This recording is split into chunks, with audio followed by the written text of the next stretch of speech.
है इंडस्ट्रियलिस्ट को बिजली की। हमारी बिजली सारे भारतवर्ष में सबसे सस्ती है जो उद्योगपति को बिजली मिल रही है और काफ़ी रिलायबल भी है, और इसके कारण भी ये एक आकर्षित डेस्टिनेशन है। एनसीआर के हमारी कनेक्टिविटी सर बहुत अच्छी है, और जो नई सड़कें बन रही हैं जो अगले 6 महीने से लेकर 1.5 साल तक सारी बन जाएंगी, उसमें गढ़वाल, कुमाऊं, देहरादून ये सभी करीब सर 2.5-3 घंटे की दूरी से रह जाएंगे रोड से, एनसीआर दिल्ली से। उससे भी एक हमारा ये जो डिस्टेंस वाला फैक्टर था वो न्यूट्रलाइज हो रहा है। ये एक सर ऐसा प्रदेश है जहां लेबर का माहौल जो है, जहां इंडस्ट्रियल डिस्प्यूट सबसे कम है। मुझे नहीं ख्याल पीछे किसी समय में 8-10 साल में कोई ऐसी स्ट्राइक हुई हो किसी भी उद्योग में जिससे उद्योगपति को कोई कठिनाई हुई हो। इसके कारण भी एक इतना अच्छा माहौल है जिसको सुन के नए उद्योगपति इस प्रदेश में अपना उद्योग लगाना चाहते हैं। अगला point sir law and order का होता है। बहुत से प्रदेशों में लॉ एंड ऑर्डर की स्थिति इतनी अच्छी नहीं है, इसलिए उद्योगपति वहाँ नहीं जाना चाहता। Uttarakhand sir one of the most peaceful state है जहाँ लॉ एंड ऑर्डर की स्थिति इतनी अच्छी है, जो भी बाहर से इन्वेस्टर आए हैं वो कहते हैं कि जिनके कई प्रदेशों में उद्योग हैं वो हमें कहते हैं कि सबसे पीसफुल उनको माहौल जो मिल रहा है वो उत्तराखंड में मिल रहा है। एनसीआर के आसपास पोल्यूशन भी सर आप जानते हैं, और जो उत्तराखंड का जो ईश्वर ने हमें दिया है एक पोल्यूशन फ्री माहौल दिया है सर। दिल्ली के केवल 3 घंटे की दूरी में और इंडिया की एक सबसे साफ हवा में आप पहुंच जाते हैं, इसलिए भी बहुत से उद्योगपति जिनको ऑप्शन है एक्सपेंड करने की वो उत्तराखंड की तरफ देख रहे हैं। और आखिरी सर, जैसे कल माननीय मुख्यमंत्री जी ने भी कहा, माननीय प्रधानमंत्री जी ने भी कहा कि ये देवभूमि में जो भी इन्वेस्ट करता है उसको एक आशीर्वाद भी देवभूमि का मिलता है। हमारी जानकारी में अभी तक ऐसा कोई उद्योगपति नहीं है जो चाहे जहाँ का हो, जहाँ बाहर से आया हो, जिसको देवभूमि का आशीर्वाद ना मिला हो, जिसने अपने लक्ष्यों के मुताबिक तरक्की ना की हो। इन सभी कारणों से काफ़ी ये सर 2 दिन में जो हमारे पिछले 6 महीने के प्रयास थे उसमें हमें सफलता मिली। लगभग 3 लाख करोड़ से ज़्यादा अमाउंट के सर एमओयू हो चुके हैं। और सबसे बड़ी बात सर, ये इन्वेस्टमेंट मीट पास में भी होती रही, इसमें एमओयू हो जाते हैं और एक आम सवाल होता है कि धरातल पे क्या उतरा।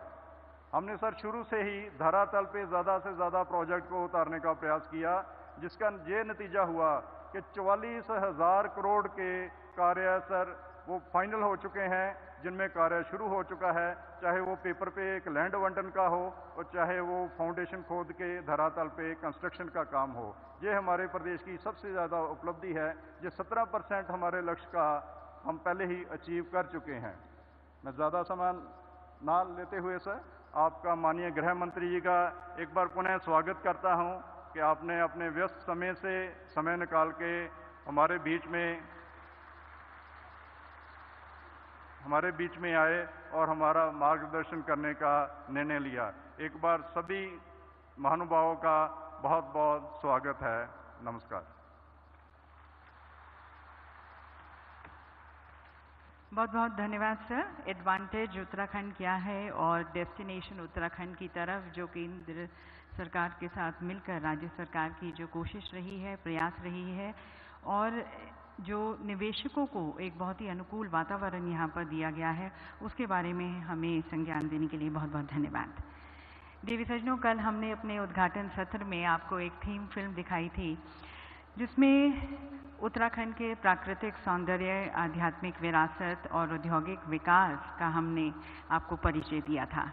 आज उसे फिर से विजिट करते हैं और आपको एक बार फिर से इस अनंत संभावनाओं के प्रदेश और फोरम की रोमांचक यात्रा पर ले चलते हैं इस फिल्म के माध्यम से।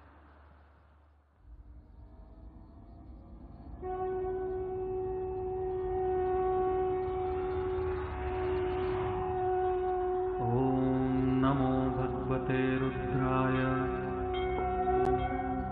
ओम नमो भगवते रुद्राय। India, a motherland of 1 billion devotees and the enduring power of faith. the land of generosity, spirituality and prosperity.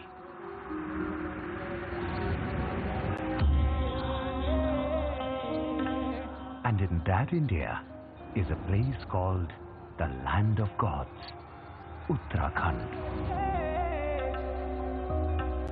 In Uttarakhand, gods speak through the people. Here gods speak through their rivers that flow to give life to all that they touch.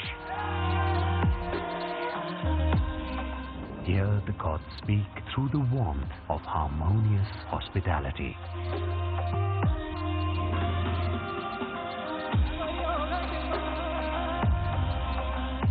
Here music revives and art unites. It is home to a 5,000-year-old practice, yoga, that is now a global phenomenon. It teaches and inspires the world from oceans afar.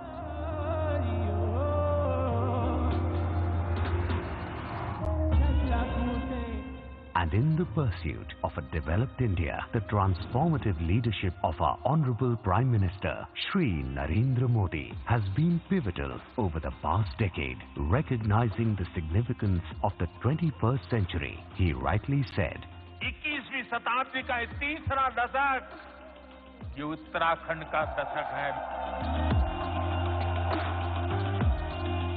India is advancing towards Viksit Bharat in accordance with the Prime Minister's vision. Over the last decade, initiatives like Make in India, ease of doing business, and export boosts have made India a global manufacturing hub. This reflects India's commitment to sustainable growth and international prominence under the visionary leadership of the Honorable Prime Minister. Inspired by his guidance and trust, Honorable Chief Minister Shri Pushkar Singh Dhami has undertaken many initiatives towards the development of Uttarakhand.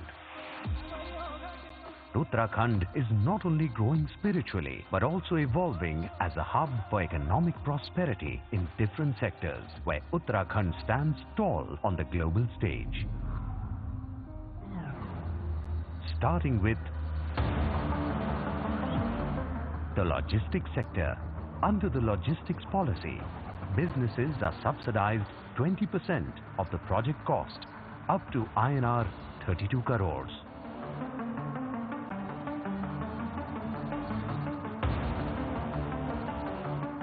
Agriculture and horticulture. Government approved missions for apple, kiwi, polyhouse vegetable cultivation and state millet initiatives aim to boost productivity and shift to high-value crops. Concurrently, investments are actively pursued in both pre- and post-production phases for these crops.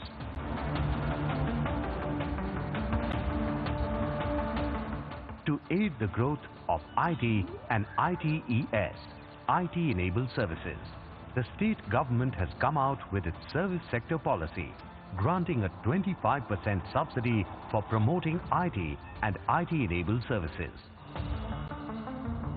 Civil aviation. Devabhoomi is flying to great heights with the construction of new helipads, heliports and airstrips. Meanwhile, the strengthening of existing helipads and airstrips in the state has been successfully completed. 60 new and already constructed helipads are being improved for seamless and strong connectivity.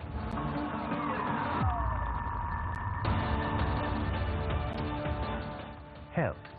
Top healthcare facilities like AIIMS have a presence in Uttarakhand. Because of its pleasant weather and easy connectivity, the state has abundant opportunities for medical tourists to come and recuperate in the fresh air and pristine climate of Devabhoomi.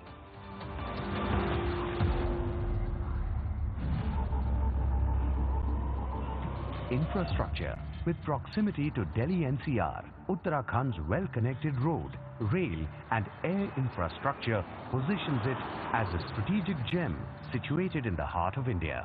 The government has also developed world-class industrial infrastructure by hosting more than 10% of top industrial parks in the country.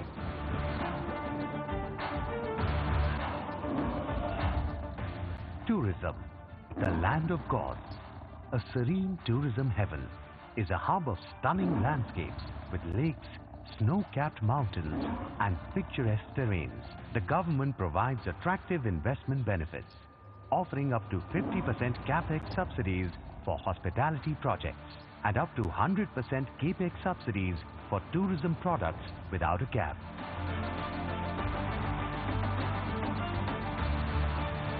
Ayush and Wellness. Tourists bring business opportunities in areas of Ayush and Wellness, which has also helped the state become an appealing destination for hotels and tourism-related projects. Energy.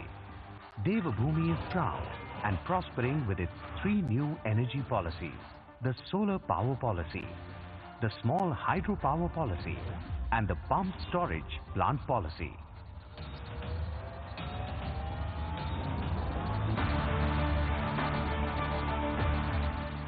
This is how the land of gods becomes the land of opportunity, abundance, and advancements. And we believe economy with ecology revolution must be sustainable and equitable.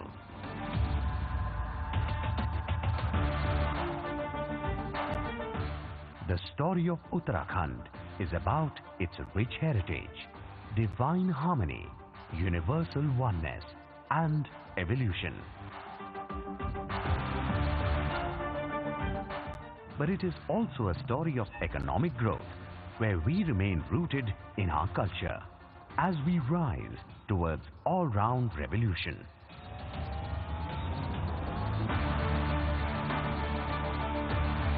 This is Devabhoomi's story of peace to prosperity.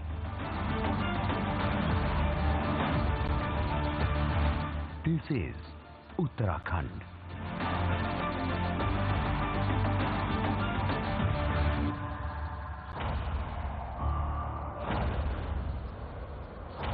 Prime Minister Narendra Modi's dynamic leadership has helped Uttarakhand make pivotal contributions in helping India embrace a future defined by progress, innovation, and unparalleled growth.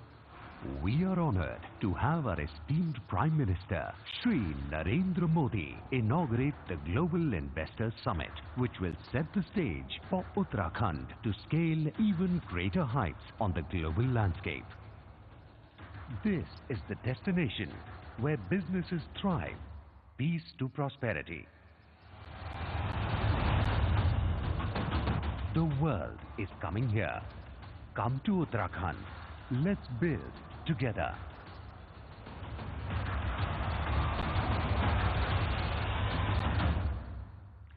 तो देवी सज्जनों, ये है देवों की भूमि, देवभूमि, जो अब नवाचार और प्रौद्योगिकी के केंद्र के रूप में भी विकसित हो रहा है और हर एक सेक्टर में अपनी एक पहचान बना रहा है, पीस टू प्रॉस्पेरिटी की दिशा में आगे बढ़ रहा है। और अब हम अपने उद्योग जगत के कुछ प्रमुख नेताओं के विचारों को और उत्तराखंड में उनके संकल्प को आमंत्रित करते हैं। और इस कड़ी में मैं आमंत्रित करती हूँ सबसे पहले श्री आशीष कुमार चौहान जी को, मैनेजिंग डायरेक्टर और सीईओ, नेशनल स्टॉक एक्सचेंज। विसर्जनों, आप इलाहाबाद विश्वविद्यालय के चांसलर भी हैं। इससे पहले आप बॉम्बे स्टॉक एक्सचेंज में 10 वर्षों तक सीईओ रह चुके हैं और सेंट्रल डिपॉजिटरी सर्विसेज लिमिटेड के निदेशक मंडल में भी आप कार्यरत रहे हैं। आप Arun Jaitley national institute of financial management के गवर्निंग बोर्ड में भी हैं और कई वर्षों तक गुजराती पत्रिका चित्रलेखा द्वारा दुनिया के 60 सबसे प्रभावशाली गुजरातियों में आपको स्थान दिया गया है। आमंत्रित हैं श्री आशीष कुमार चौहान जी।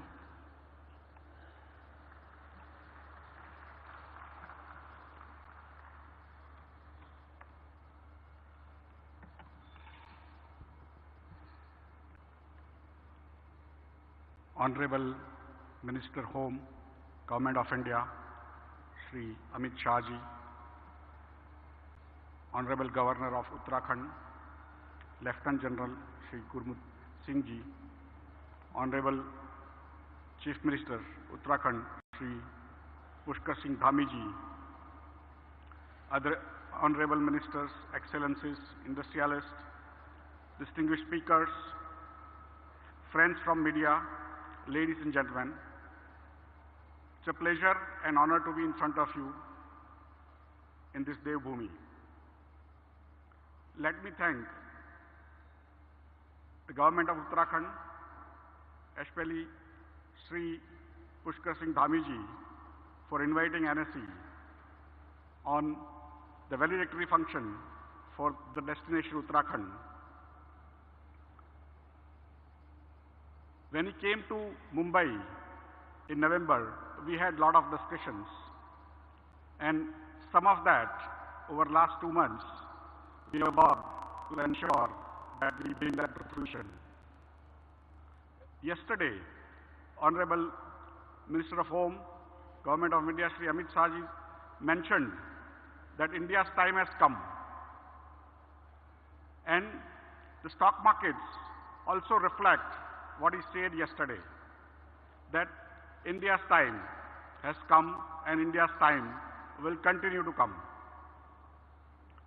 Yesterday, for the first time, NSE's index called Nifty is the barometer of India's stock market, that reached 21,000 points first time in its history.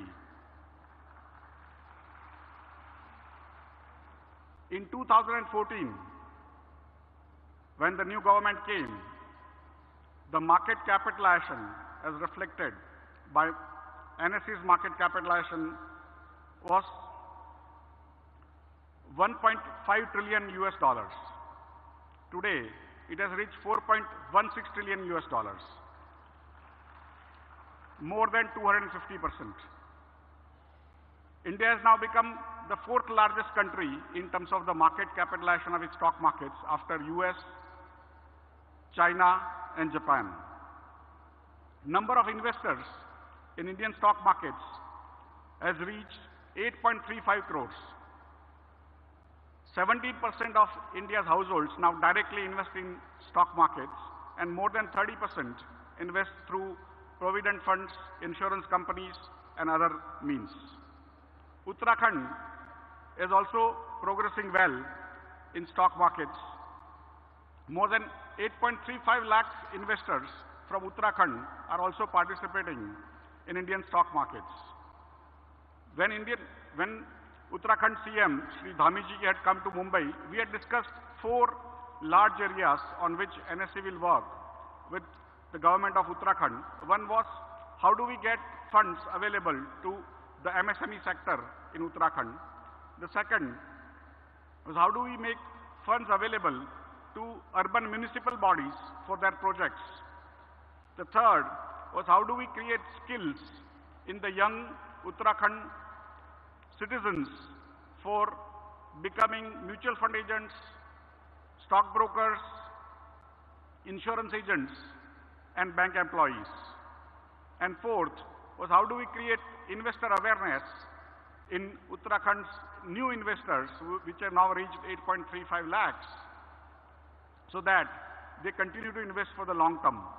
I am happy to inform you, sir, that already 2 companies have listed on NSE's eMerge platform, and their market capitalization has become 500 crore rupees plus. 7 more companies from Uttarakhand are now in the pipeline, and they will list over 3 to 6 months in future. NSE will also conduct seminars and training programs for the officers of urban municipal bodies in Uttarakhand to ensure that they are able to raise funds but also manage their projects well and then repay the funds to the people who have lent them. Because in our business, once you start raising funds, you also need to start giving back the funds that you have raised, and that is where more and more people will trust the Uttarakhand government and keep on giving more funds for your growth. The skill training is a major initiative of NSE in Uttarakhand. We plan to train more than 5,000 youths at the cost of NSE, so that young people studying in colleges become self-sufficient in earning by becoming mutual fund agents, insurance agents, stockbrokers, and also bank employees. That program will start from January 2024 onwards, and more than 5,000 young professionals will be created who will also service the people of Uttarakhand. There are going to be thousands of investor awareness programs conducted in Uttarakhand over the next few years, so that Uttarakhand people become more and more aware, more people become investors in India's growth, and that is where we bring prosperity. With that, I thank once again the government of Uttarakhand for inviting us and participating in this great event. Thank you very much. बहुत बहुत धन्यवाद sir. और अब आमंत्रित हैं श्री मनीष बंदलिश जी, mother dairy food और vegetable private limited के प्रबंध निदेशक। मदर डेयरी को नई ऊंचाइयों तक पहुंचाने में उनका योगदान अमूल्य रहा है। उनके नेतृत्व में मदर डेयरी ने 12,500 करोड़ रुपए से अधिक का टर्नओवर किया है, पिछले वर्ष से 20% की ग्रोथ दर्ज करते हुए।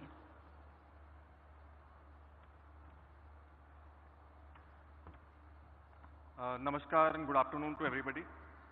Honorable Union Minister for Home Affairs and Cooperation, Shri Amit Shah ji. Honorable Chief Minister of Uttarakhand, Shri Pushkar Singh Dhami ji. Distinguished ministers, dignitaries, industry leaders, and ladies and gentlemen. I'm honored to be present here at this prestigious Global Investor Summit focused on unlocking Uttarakhand's vast economic potential. At the outset, I would like to thank the Union Government and the State Government for ensuring a conducive environment for fostering growth and opportunities in both dairy and agriculture sector, which has uplifted the stature of agriculture in the state. Testament to the fact is this sector alone contributes 24% of the state's GDP. As India's leading dairy and fruits and vegetable company, we at Mother Dairy envision playing a formative role in fostering Uttarakhand's food value chain by establishing direct farmer linkages to urban consumption markets across India. Already we source more than 2,500 tons of fruits and vegetables from the state, and we stand committed to sharing domain expertise via agricultural extension programs to educate farmers on good agricultural practices. Uttarakhand's flourishing fruit cultivation has positioned it as the largest producer of many fruits like peach, plum, apricot, and we continue to source this range from the state. Concerted efforts to add value to the state's horticulture boundary through processing can boost the farmer income significantly. Uttarakhand's long-standing organic heritage with pioneering policies make it the ideal regional hub for driving large-scale adoption of sustainable organic agriculture, food processing and exports. The state also has immense scope for millet processing units producing healthy snacks and beverages suiting the urban customer.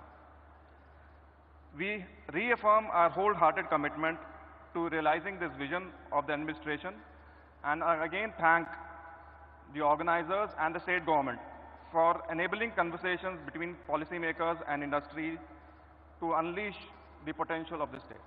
Thank you very much and namaste.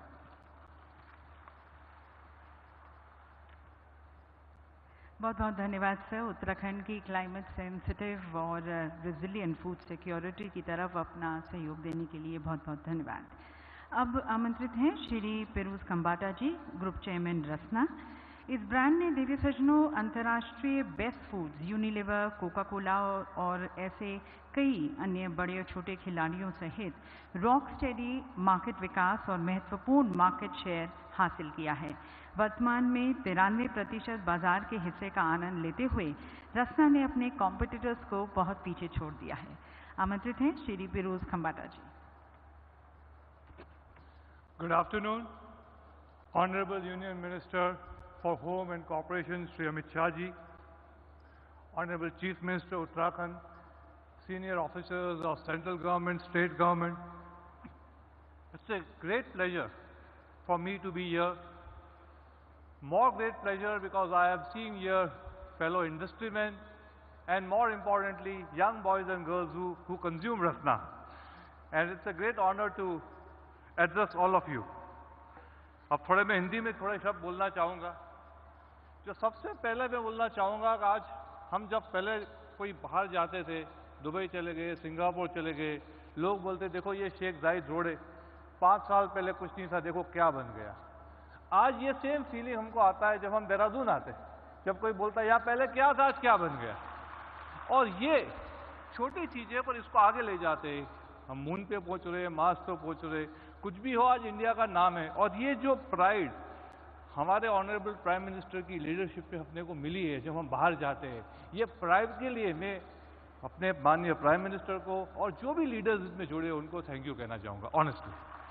Because ये जो pride और ये जो confidence हमें बढ़ता है, उससे एक जोश आता है, उससे जो काम हम कर सकते हैं वही बहुत कर सकते हैं। मैं कल मीडिया के साथ था, मेरे को बोला ये समिट का क्या महत्व है। मेरे हिसाब से ये समिट का महत्व ये नहीं है कि 5 आदमी 5,000 करोड़ बोले, वो तो इम्पोर्टेंट है। इम्पोर्टेंट है कि 1-1 करोड़ वाले 5,000 यूनिट खुल जाए और ये काम करने के लिए वो जो बड़े लोग हैं वो भी जुड़े। और वो मेरा हमारी कंपनी का हमेशा प्रयास रहा है कि कैसे एसएमईज, फार्मर्स और सबको साथ लेके आगे बढ़े। और जो भी हमारे प्राइम मिनिस्टर की स्कीमें रही हैं, मैं हमेशा मानता हूं ये एक स्लोगन नहीं है, इसमें हम साथ में जुड़ जाएंगे तो हमारा भी फायदा है, देश का भी फायदा है, हमारा भी फायदा है। मैं खुद एग्जाम्पल 2-3 देना चाहूंगा। मेक इन इंडिया मैं पहले से जुड़ गया, अब कोरोना के बाद एक्सपोर्ट 3 टाइम बढ़ गया। इंडिया का एक्सपोर्ट बढ़ा, मेरा एक्सपोर्ट बढ़ा और हम मेक इन इंडिया से आज 60 कंट्री में माल बेचते हैं, सब जगह बेचते हैं और हमारा फायदा डिस्ट्रीब्यूट हुआ। सेकंड, आत्मनिर्भर भारत, एक स्कीम जिसपे हम सोचे कि हम इंडियन प्रोडक्ट बनाए, हमने इंडियन प्रोडक्ट बनाना चालू किया। हमारे जो कॉम्पिटिटर है वो कोई लाते हैं ब्राजील से ऑरेंज जूस लाते हैं, कोई कॉम्पिटिटर है श्रीलंका में माल बना के लाते हैं, नेपाल से लाते हैं, हमने कभी नहीं किया। इंडियन फ्रूट, इंडियन वेजिटेबल से माल बनाया। आज फायदा ये है कि जब 80 रुपये का डॉलर हो गया, कोविड हो गया, सप्लाई चेन बंद होगी, हम तो और प्रॉस्पर हुए। थोड़ा महंगा पड़ा पर लंबे गाले में उसका फायदा है। मिलेट, हमने मिलेट को लेके पहला मिलेट सूप बना दिया और हमको तो ऑटोमेटिक मार्केटिंग मिल गया है, पूरी कंट्री पूरा वर्ल्ड मिलेट कर रहा है और हमारा भी फायदा है। हनी हमने लॉन्च कर दिया, फार्मर का फायदा है, डबलिंग द इनकम हो गया, एक पैरेलल इनकम हुई। और सबसे ज़्यादा इंपॉर्टेंट है लोकल टू ग्लोबल। और इसीलिए day before yesterday we have announce in Rasna that we will come out with Rasna Himalayan rose sharbat and a slew of rose products. और ये इतना इजी नहीं है बिकॉज रोज प्रोडक्ट ऐसा है कि वो ऐसा कोई प्रोसेस नहीं हो जाएगा और यहाँ से फॉरेन चला जाएगा। इस पर 5 साल 3 साल से हम R&D कर रहे हैं, 3-5 साल से। और उस पर ऐसा काम किया है कि ये जो इंडियन रोज है स्पेशली हिमालय का, वो हम स्पेन पहुंचा सके, यूरोप पहुंचा सके। और मैं हमेशा मानता हूं जो G20 का सबसे बड़ा मेरे हिसाब से अनाउंसमेंट रहा है वो India middle east Europe corridor. और ये छोटा अनाउंसमेंट नहीं है, हमने FTA कर दिया दुबई से। यूरोप और UK के लोग तो सामने से आ रहे हैं, भैया जल्दी कर दो FTA। तो मेरा ये मानना है ये जो कॉमन मार्केट बनेगा, ये जो इंफ्रास्ट्रक्चर बनेगा कि हमारे रोज प्रोडक्ट सीधा स्पेन जाएगा, न कि स्पेन के प्रोडक्ट यहाँ आएंगे। और ये मेरे हिसाब से जो आज के यंगस्टर बैठे हैं उनके लिए बहुत बड़ा ये सबक है, हम कैसे इंडिया में स्टार्टअप लगाए, नए एग्रो वेंचर लगाए और ऐसा कुछ करें कि ये जो लोकल प्रोडक्ट है और ये जो हमारी गवर्नमेंट हमको एक इको स्ट्रक्चर, इंफ्रास्ट्रक्चर दे रही है, उससे हम कैसे ये सब प्रोडक्ट को पूरे देश तक ले जा सके और उसमें कैसे फार्मर का फायदा हो। क्योंकि इंक्लूसिव ग्रोथ ही बहुत बड़ा इंपॉर्टेंट। मैं सुनता हूँ भाई 47 में हम लोग डेवलप हो जाएंगे, मैं कहता हूँ क्यों 47, और मैं तो काफ़ी बूढ़ा हो जाऊँगा, मैं कहता हूँ 35 में हो जाते हैं। 35 में क्यों नहीं हो जाए? उत्तराखंड हो सकता है, गुजरात हो सकता है, हम सब हो सकते हैं।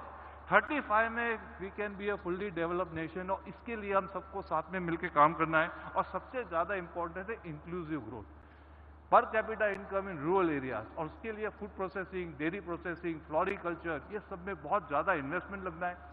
और मैं हमेशा मानता हूँ कि हम फूड प्रोसेसिंग के लोग इसमें इसलिए नहीं जुड़े कि हमको फोर्ब्स टॉप 100 में आना है और हमारा मार्केट कैप 10,000 करोड़ बनाना है। हम इसलिए जुड़े कितने लोगों को हमारे काम से फ़ायदा पहुँच सके, कैसे हम लोगों को अच्छे सस्ते न्यूट्रिशियस प्रोडक्ट पहुंचा सके, कैसे फार्मर को हम मदद कर सके। और ये काम में जुड़ने से जो रियल फायदा होगा रूरल सेक्टर में होगा। अब मैं थोड़ा एंड करूंगा, थैंकिंग द गवर्नमेंट अगेन और my personal commitment and commitment of all of us to be proud Indians, work for India and be a developed nation as quickly as the year 3035 only. Thank you very much again for giving me time. Thank you very much. बहुत बहुत धन्यवाद sir, उद्योग जगत की तरफ से अपनी मन की बात यहाँ रखने की और भारत सरकार की नीतियों में विश्वास की बात रखने की। और अब आमंत्रित हैं doctor Jaidev Rajpal, managing director and CEO Jubilant Generics Limited. Jubilant Pharmova Limited एक इंटीग्रेटेड ग्लोबल फार्मास्यूटिकल कंपनी है जो संयुक्त रूप से अमेरिका के बाहरी बाजारों के लिए निर्माण और वितरण के क्षेत्र में शामिल है और भारतीय ब्रांडेड फार्मास्यूटिकल्स बिजनेस में भी शामिल है। Doctor Jaidev Rajpal.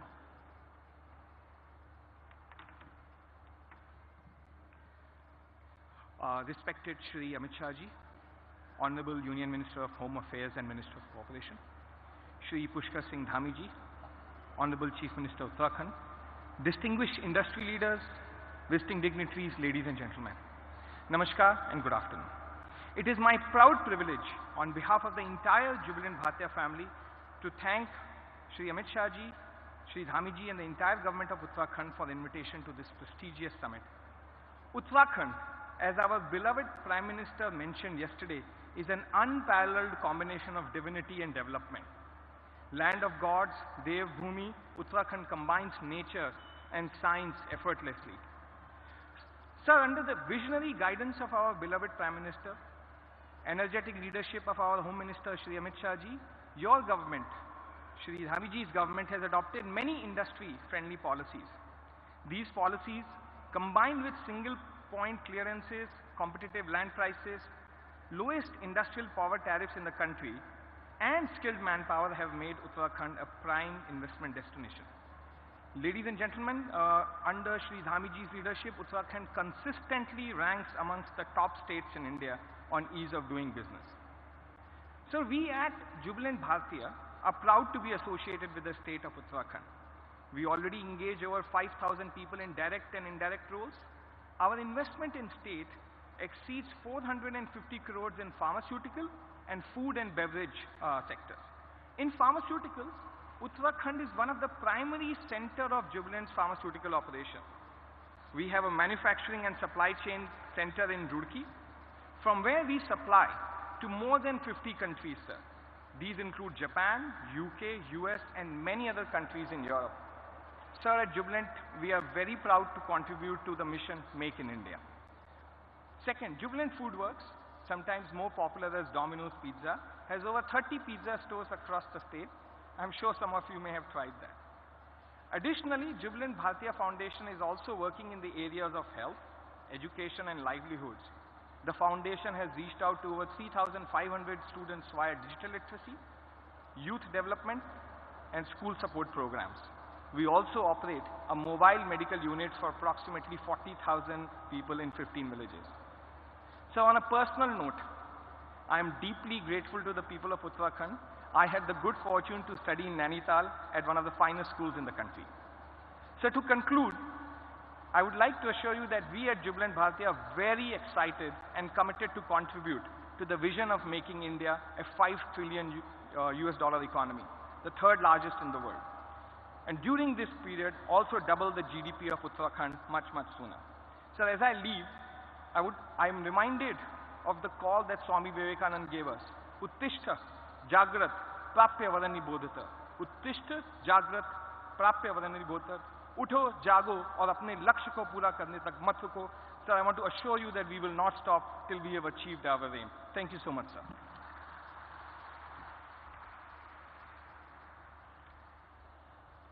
Thank you, sir, for your confidence and your commitment to Uttarakhand. देवी सज्जनों, कहते हैं कि यदि इरादे बुलंद हो तो आप पहाड़ों को भी तोड़ सकते हैं और ये हम सभी ने देखा अभी हाल ही में सलियारा टनल के रेस्क्यू ऑपरेशन में। माननीय प्रधानमंत्री जी के मार्गदर्शन में और माननीय मुख्यमंत्री जी के नेतृत्व में सभी का उत्तराखंड में विश्वास और बड़ा है और इसका प्रत्यक्ष प्रमाण ये डेस्टिनेशन उत्तराखंड भी रहा है, जहां पर इतनी बड़ी संख्या में इन्वेस्टर्स ने इन्वेस्ट करने का अपना विश्वास आगे रखा है। तो सभी की शुभकामनाओं के साथ और बधाई की तालियों के बीच मैं आमंत्रित करती हूं हमारे कर्मठ मुख्यमंत्री श्री पुष्कर सिंह धामी जी को इस सभागार को संबोधित करने के लिए।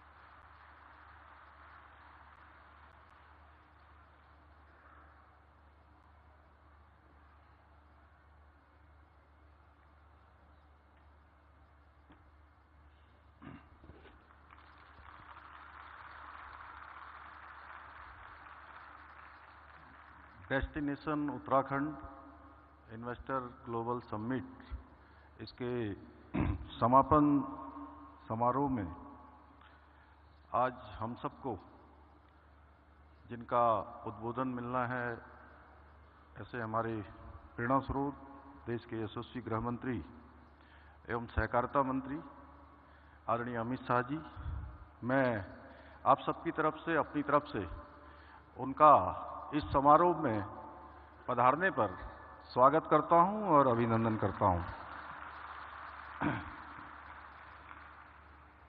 इस समारोह में उपस्थित हमारे पार्टी के अध्यक्ष आदरणीय महेंद्र भट्ट जी, पूर्व मुख्यमंत्री आदरणीय निशंक जी, सभी हमारे आदरणीय मंत्रीगण, आदरणीय बहुगुणा जी, आदरणीय अनिल भाई, सभी सांसदगण, सभी विधायकगण और उद्योग समूह से देश दुनिया से इस समिट में हम सबका प्रोत्साहन करने के लिए, उत्तराखंड में इन्वेस्टमेंट की संभावनाओं पर काम करने के लिए पधारे हमारे सभी उद्योग समूह के सभी लीडर, जिन्होंने अभी यहाँ पर अपने मुखार बिंदु से बहुत सारे अपने अनुभव भी हम सबके सामने रखे और इस कार्यक्रम में पधारे हमारे सभी कुछ हमके आज आप सबके अनुभव सुनने के लिए और आदरणीय गृह मंत्री जी के उद्बोधन को सुनने के लिए हमने कुछ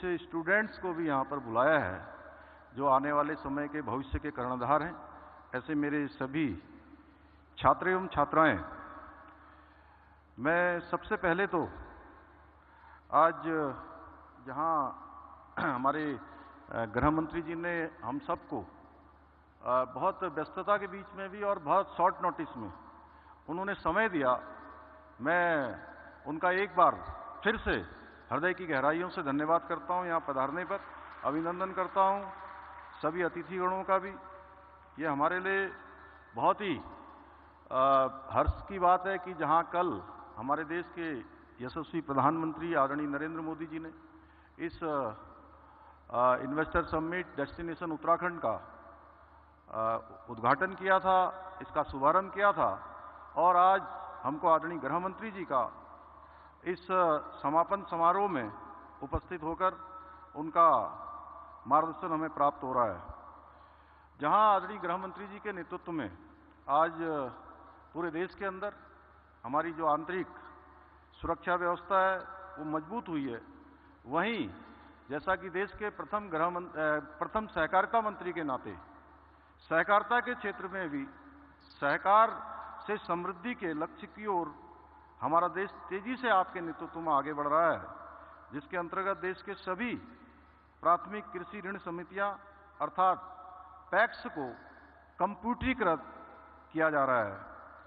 आपके कर कमलों से ही अक्टूबर 2021 में पैक्स के कंप्यूटरीकरण का कार्य देश में पहली बार और उत्तराखंड से ही प्रारंभ किया गया था और आज राज्य में सभी हमारी जितनी समितियां हैं वो कंप्यूटरीकृत हो चुकी हैं।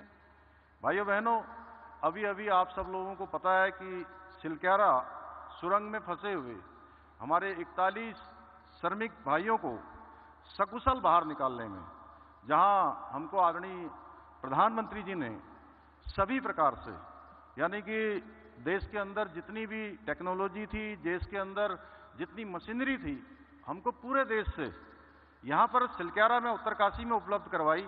वहीं आदरणीय गृह मंत्री जी ने भी हमें लगातार जितनी भी एजेंसियां गृह मंत्रालय के अंतर्गत आती थी, उन सभी का आपके नेतृत्व में, आपके मार्गदर्शन में हमको लगातार सहयोग मिलता रहा, जिसके चलते ही हम सिलक्यारा का मिशन सफल कर पाए और अपने श्रमिक भाइयों को सकुशल वहां से बाहर निकाल पाए। इसके लिए मैं जहां आदरणीय प्रधानमंत्री जी का और गृह मंत्री जी का हृदय से धन्यवाद करता हूं। भाइयों बहनों, आदरणीय प्रधानमंत्री जी के नेतृत्व में आज उत्तराखंड विकास के पथ पर आगे बढ़ रहा है। पिछले 9 सालों की बात करें तो 9 सालों में उत्तराखंड के अंदर अनेक काम, ऐसे काम जिसके बारे में पहले सोचना भी बहुत दूर की बात थी, वो सारे के सारे काम धरातल पर आज उतर रहे हैं, तेजी से आगे बढ़ रहे हैं। उसमें मैं बहुत विस्तार से जाऊंगा तो बहुत लंबा हो जाएगा और हम सब लोग आदरणीय गृह मंत्री जी को, आदरणीय अमित शाह जी को सुनना चाहते हैं। और मैं यही कहना चाहता हूं कि आज जहां उत्तराखंड में सेब, कीवी, मशरूम, श्री अन्न, जड़ी बूटियां आदि के उत्पादन द्वारा हमारे काश्तकार पूरी दुनिया को मेक इन इंडिया का संदेश दे रहे हैं, वहीं प्रदेश के अंदर logistic park, aroma park, pharma तथा electronic manufacturing cluster, Amritsar Kolkata industrial corridor पर बहुत तेज गति से आज काम चल रहा है, बहुत तेजी से इनका निर्माण हो रहा है। ईज ऑफ डूइंग बिजनेस हो या सिंगल विंडो सिस्टम हो, उनको व्यवहारिक रूप से धरातल पर उतारने में हमें कुछ परेशानियों का और चुनौतियों का भी सामना करना पड़ा। कठिन नियमों को हमने सरल बनाने का भी काम इसमें किया है। जब हम इन्वेस्टर समिट जब हमने प्रस्तावित की थी तो इसको सरल बनाने का काम भी किया है, उनको लिबरल किया है और 27 से अधिक पॉलिसीज को हमने नई रूप से यहाँ पर अमल में लाए हैं। बजट को नियंत्रित करने का भी प्रयास किया है।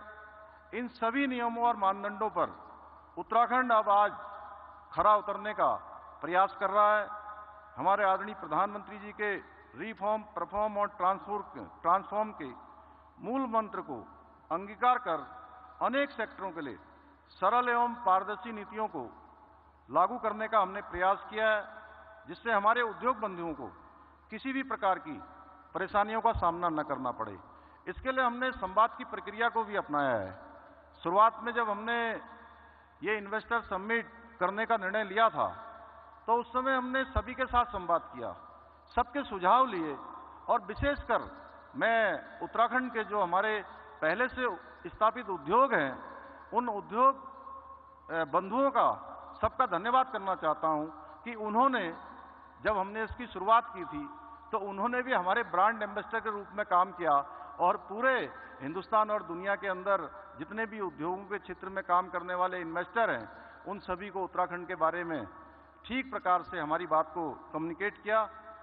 मुझे ये बताते हुए खुशी हो रही है कि इन्वेस्टर समिट द्वारा उत्तराखंड को लगभग 3.5 लाख करोड़ से भी अधिक के निवेशकों के प्रस्ताव हमको प्राप्त हुए हैं और भी हमारे पास आगे के भी प्रस्ताव हैं, जिनमें से लगभग 44,000 करोड़ रुपए के निवेश प्रस्तावों की ग्राउंडिंग का कार्य प्रगति पर है।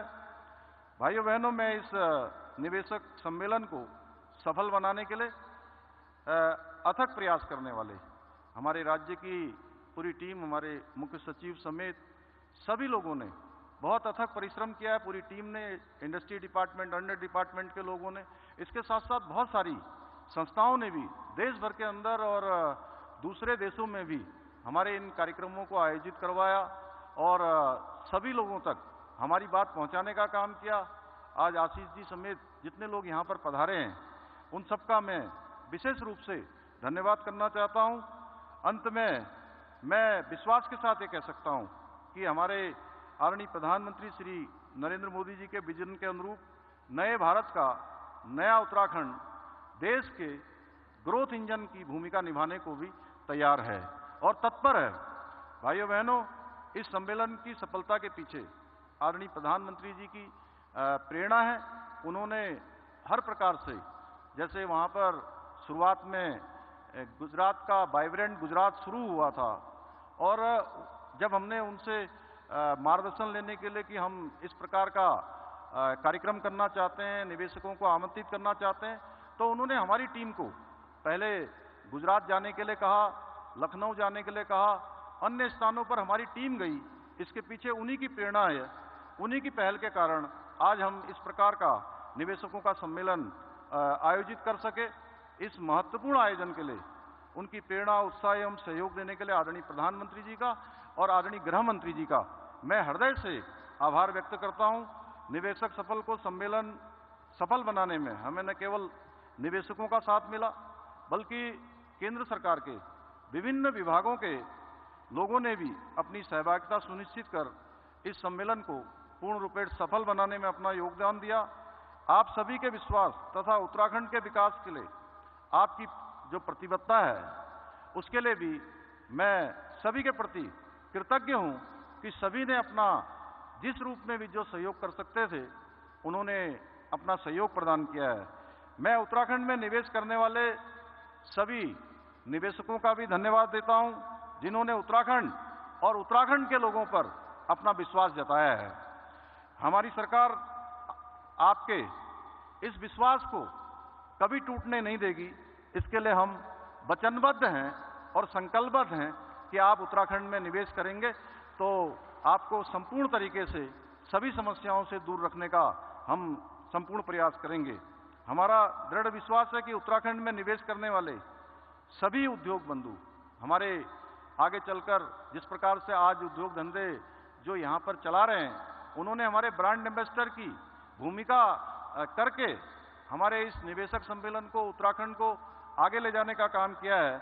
आप सब भी भविष्य में हमारे ब्रांड एम्बेसडर होंगे और हमारा डेस्टिनेशन उत्तराखंड ब्रांड निवेश हेतु एक श्रेष्ठ ब्रांड साबित होगा। भाइयों बहनों, आप सभी जानते हैं, कल भी आदरणीय प्रधानमंत्री जी ने इसी स्थान पर कहा था कि मैं बार बार इन शब्दों को दोहरा रहा हूं कि 21वीं सदी का तीसरा दशक उत्तराखंड का दशक होगा। ये उन्होंने बाबा केदार की भूमि से कहा था और उनके इन शब्दों को मूर्त रूप देने के लिए हमारी सरकार पूर्ण संकल्प के साथ प्रतिबद्ध है और संकल्पबद्ध होकर हम निरंतर कार्य कर रहे हैं। कल उन्होंने इस मंच से एक बात और कही थी कि सभी भारतीयों को उत्तराखंड में डेस्टिनेशन वेडिंग, उन्होंने कहा कि ये तो शादियां, विवाह आसमान में तय होते हैं, लोग आज विदेशों में जा रहे हैं। मैं सबसे कहूंगा कि जो देवभूमि है, जो भगवान की भूमि है, उस भूमि में अपनी वेडिंग करें, अपनी परिवार की शादियां करें। तो मैं आदरणीय प्रधानमंत्री जी का भी इसके लिए कोटि से धन्यवाद करता हूं। आदरणीय प्रधानमंत्री जी और गृह मंत्री जी ने जो हम पर विश्वास व्यक्त किया है, उस पर हम पूर्ण रूप से खरा उतरने का प्रयास करेंगे। आज यह कार्यक्रम जहां समापन की ओर बढ़ रहा है, तो मैं कहना चाहूंगा कि वास्तव में आपके मार्गदर्शन में आज समापन समारोह हो रहा है, लेकिन ये समापन समारोह नहीं है, बल्कि एक हमारी ये शुरुआत हो रही है। एक हमने शुरुआत करी है, किसी प्रकार से हम लोग प्रयास करके इस दिशा में हम आगे बढ़े हैं और ये शुरुआत उत्तराखंड को श्रेष्ठ बनाने के लिए हमारा जो विकल्प रहित संकल्प है, उसको पूरा करेगी। भाइयों बहनों, उत्तराखंड अब एक नए युग में प्रवेश कर चुका है और आने वाले समय में उत्तराखंड निश्चित रूप से जो देश के अन्य श्रेष्ठ राज्य हैं, उन श्रेष्ठ राज्यों की कतार में शामिल होगा। आने वाला समय आपका है, उत्तराखंड का है। आइए, डेस्टिनेशन उत्तराखंड में आप सभी का मैं स्वागत करता हूं, क्योंकि डेस्टिनेशन उत्तराखंड अपने आप में पूर्ण गारंटी है, जितना यथासंभव प्रयास हो सकता है हमने अभी तक किया है। और जो हमको अभी अनुभव यहाँ प्राप्त हो रहे हैं, उन अनुभवों को निश्चित रूप से आपके द्वारा जो कन्वर्सेशन किया गया है, आपके द्वारा जो सुझाव दिए गए हैं, उनको भी हम आगे के निकट भविष्य के अपने कार्यक्रमों में शामिल करेंगे।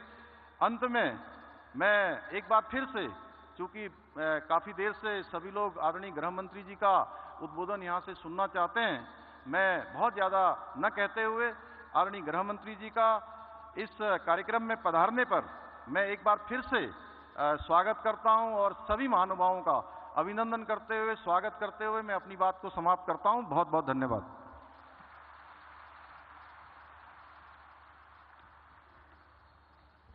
बहुत बहुत धन्यवाद माननीय मुख्यमंत्री जी। और देवी सज्जनों, जैसे कि माननीय मुख्यमंत्री जी ने कहा, ये समापन सत्र शुरुआत है कई नई शुरुआतों की, क्योंकि एक नया अध्याय जुड़ रहा है एक सशक्त उत्तराखंड के निर्माण की तरफ। और आज हमारे माननीय गृह एवं सहकारिता मंत्री, उनका संदेश यकीनन इस दिशा में हमारा मार्ग प्रशस्त करेगा। तो आप सभी की तालियों के बीच मैं उन्हें मंच पर आमंत्रित करती हूँ। और उससे पहले, उनके उद्बोधन से पहले एक विशेष स्मृति चिन्ह भी हम उन्हें भेंट करना चाहेंगे, और उसके लिए मैं माननीय मुख्यमंत्री जी से निवेदन करती हूँ। देवी सज्जनों, भारत सरकार के वरिष्ठ नेता जो हमारे देश की सुरक्षा की रक्षा करने और अपने नागरिकों के कल्याण को सुनिश्चित करने के लिए सबसे आगे हैं, तो सुरक्षा और समृद्धि और सुरक्षा से समृद्धि को साकार करते हुए हमारे माननीय केंद्रीय गृह और सहकारिता मंत्री श्री अमित शाह जी का हम मंच पर स्वागत करते हैं। और एक विशेष स्मृति चिन्ह जो कि टिमरू से निर्मित है, यह इत्र और परफ्यूम माननीय गृह मंत्री जी को भेंट करते हुए हमारे मुख्यमंत्री जी। टिमरू, देवी सज्जनों, उत्तराखंड के सीमांत हिमालय क्षेत्र में पाए जाने वाला झाड़ी नुमा एक ऐसा पौधा है जो कि उत्तराखंड की विषम भौगोलिक परिस्थितियों में उगने की क्षमता रखता है। कालांतर से टिमरू को उत्तराखंड में स्थानीय निवासियों द्वारा पारंपरिक, धार्मिक एवं औषधीय रूप में उपयोग में लाया जाता रहा है।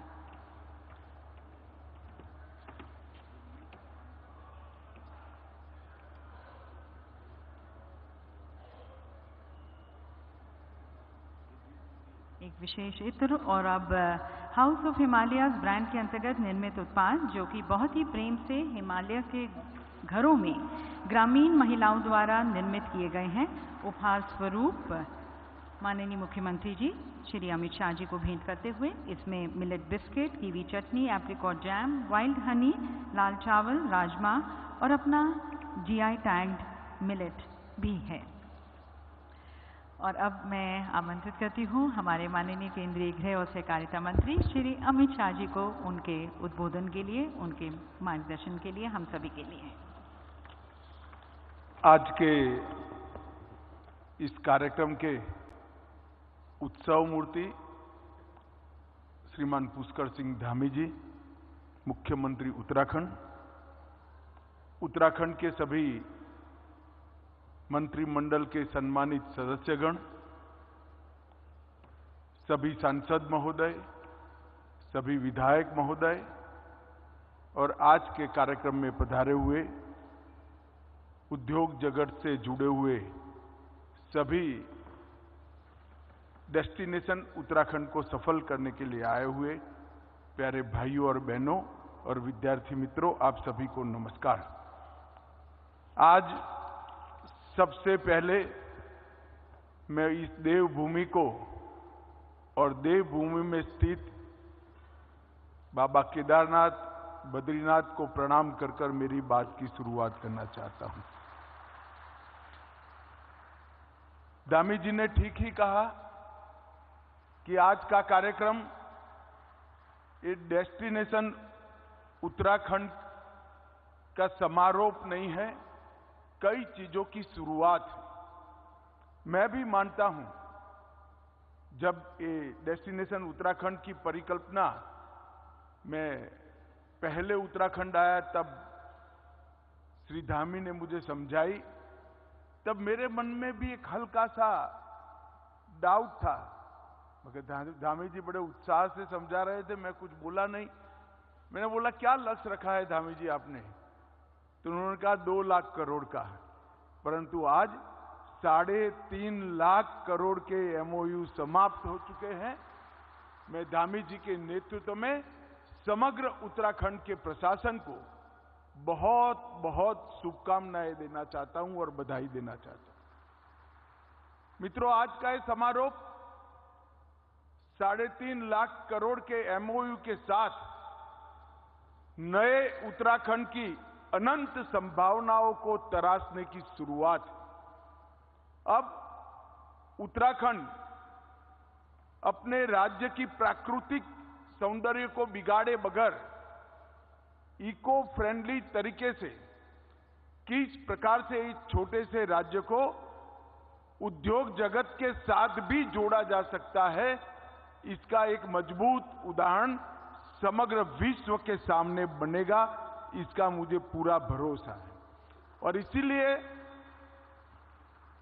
हमारे प्रधानमंत्री मोदी जी ने बहुत विश्वास के साथ उत्तराखंड की पहाड़ियों पर आकर कहा कि 21वीं सदी का तीसरा दशक उत्तराखंड का दशक होगा। ये मोदी जी का भरोसा हर उत्तराखंड वासी की धाती है। एक ही स्थान है जहां दैवी शक्ति भी है और डेवलपमेंट भी है। दोनों को साथ में रखने वाला एक ही स्थान है और धामी जी ने इसके साथ परफॉर्मेंस को भी जोड़ दिया है। बड़ी विनम्रता के साथ अभी जो टनल में फंसे हुए 41 श्रमिक भाइयों को निकालने का श्रेय धामी जी ने भारत सरकार में प्रधानमंत्री जी को, सारी एजेंसियों को देने का प्रयास किया। मगर धामी जी मैं आज निसंकोच कहना चाहता हूं कि आपके नेतृत्व के प्रयास ने ही 41 मजदूरों को सकुशल बाहर निकाला है। पूरा देश चिंतित था, पूरा देश सोच रहा था क्या होगा ये श्रमिक भाइयों का। इतने दिन तक रास्ते नहीं निकलते थे और बीच में एक के बाद एक व्यवधान आते थे, मगर बड़े धैर्यपूर्वक अंदर उनका मोरल बूस्टिंग करने के प्रयासों सहित मैं बारीकी से देख रहा था पूरी चीज को। प्रधानमंत्री जी स्वयं इसको मॉनिटर भी कर रहे थे, मगर इसका एग्जीक्यूशन धामी जी ने बहुत अच्छे तरीके से किया। और कई बार वो उत्तराखंड की जनता को स्थान पर जाकर संबोधित भी किए। उनके चेहरे पर अद्भुत शांति और आत्मविश्वास जो था वो बहुत बड़ी बात है, एक नेतृत्व के लिए बहुत बड़ा प्रमाण है। मैं बहुत बहुत बधाई देना चाहता हूं इस सफल रेस्क्यू के लिए उत्तराखंड सरकार और विशेष कर श्री धामी जी को। अटल जी ने उत्तराखंड की स्थापना करी, उसके पीछे उद्देश्य था कि इतने बड़े उत्तर प्रदेश में कहीं ना कहीं उत्तराखंड के विकास को निग्लेक्शन का अनुभव होता था, विकास हो नहीं पाता था। और 2 दशक के सफर के बाद आज मैं कह सकता हूं कि अटल जी ने उत्तराखंड को बनाया था, मोदी जी ने उत्तराखंड को संवारा है और अब मोदी जी के नेतृत्व में उत्तराखंड आगे बढ़ रहा है। मित्रों, आज यहां पर डेस्टिनेशन उत्तराखंड के नाम से ग्लोबल इन्वेस्टर समिट हुई। 2 दिन की समिट में 3.5 लाख करोड़ के MOU हुए और आज कई प्रकार की नई शुरुआत उत्तराखंड के अंदर अनंत संभावनाओं को खोलने वाली शुरू हुई है। परंतु आज मैं आपको बताना चाहता हूं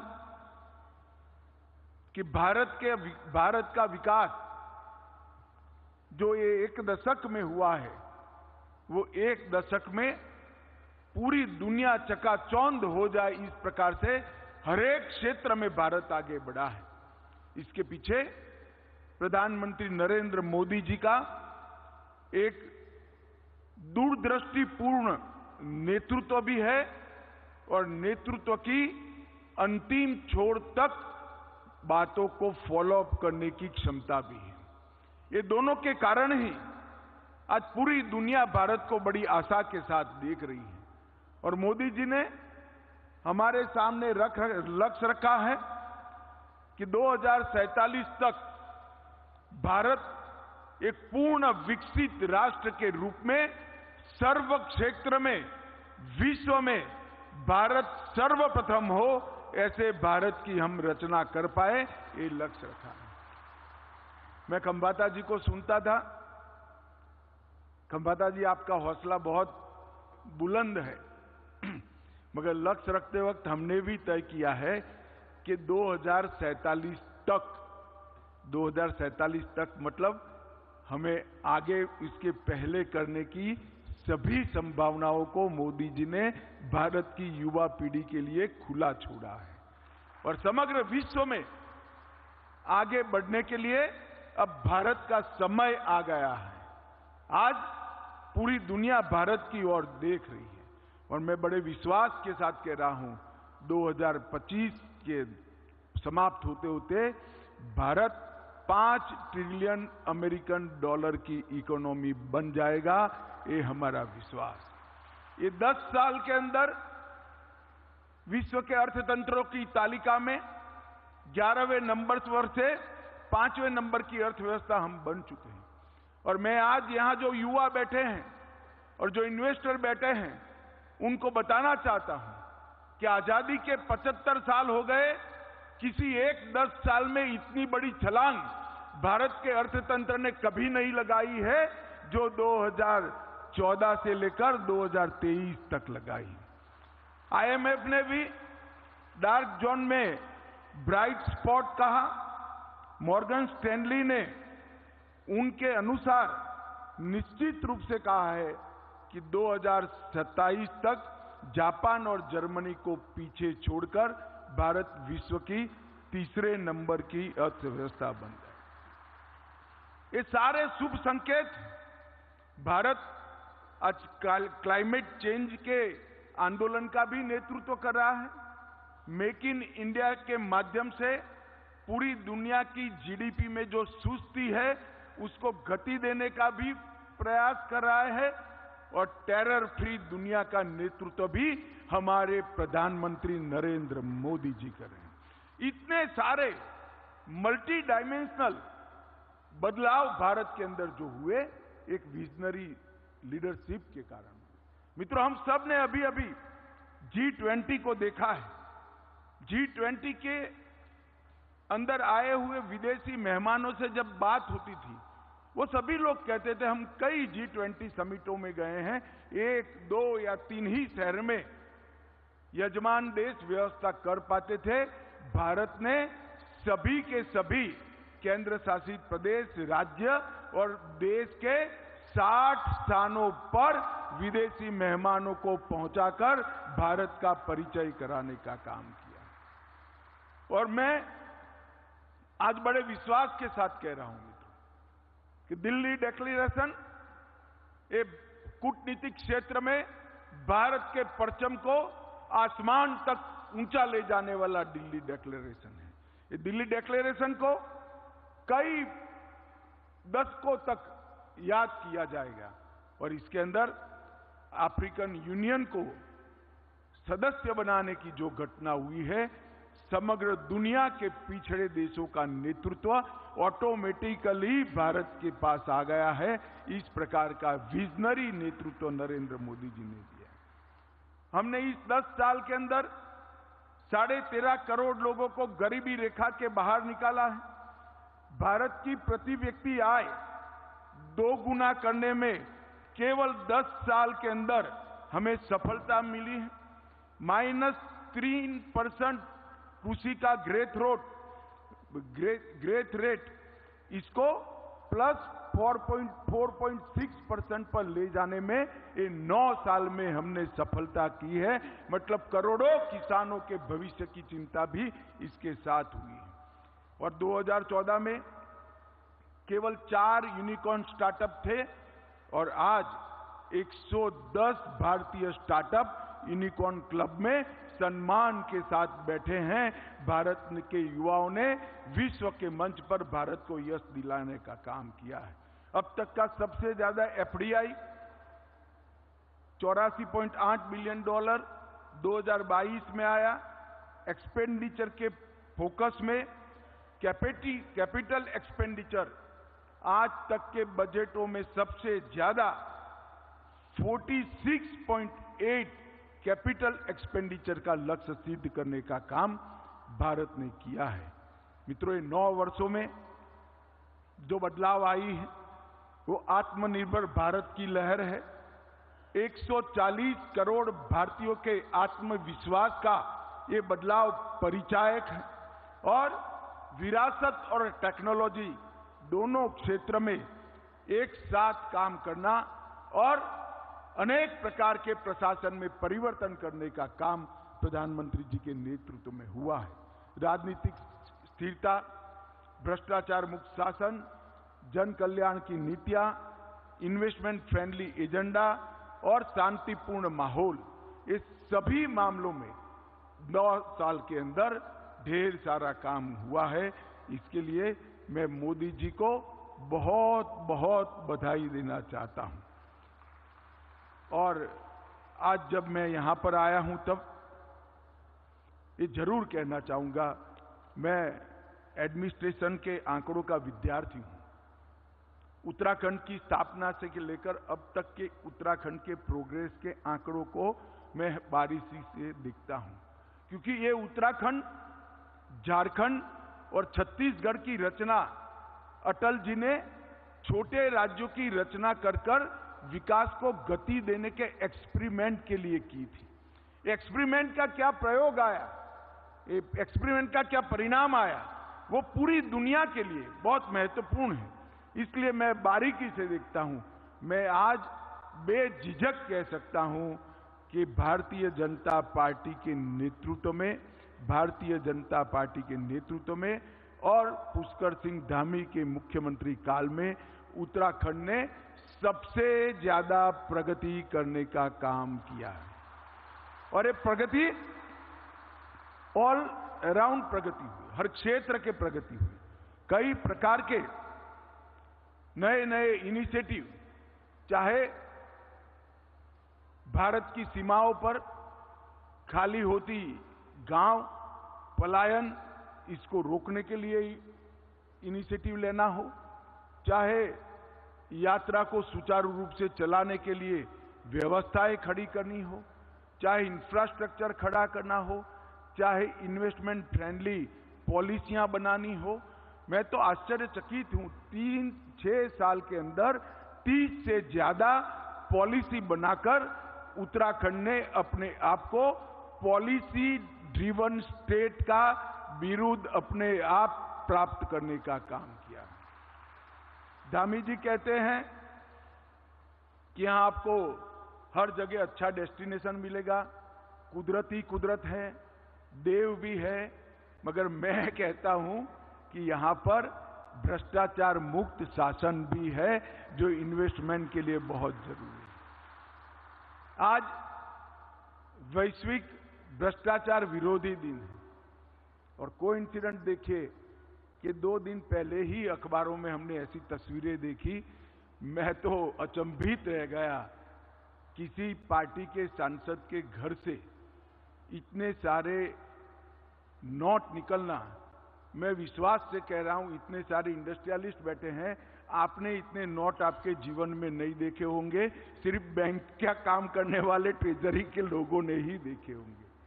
परंतु आज मोदी जी के नेतृत्व में पारदर्शिता के साथ विकास का सूत्र जहां जहां भारतीय जनता पार्टी की सरकारें हैं, वहां जमीन पर उतरा है, वास्तविक बना है।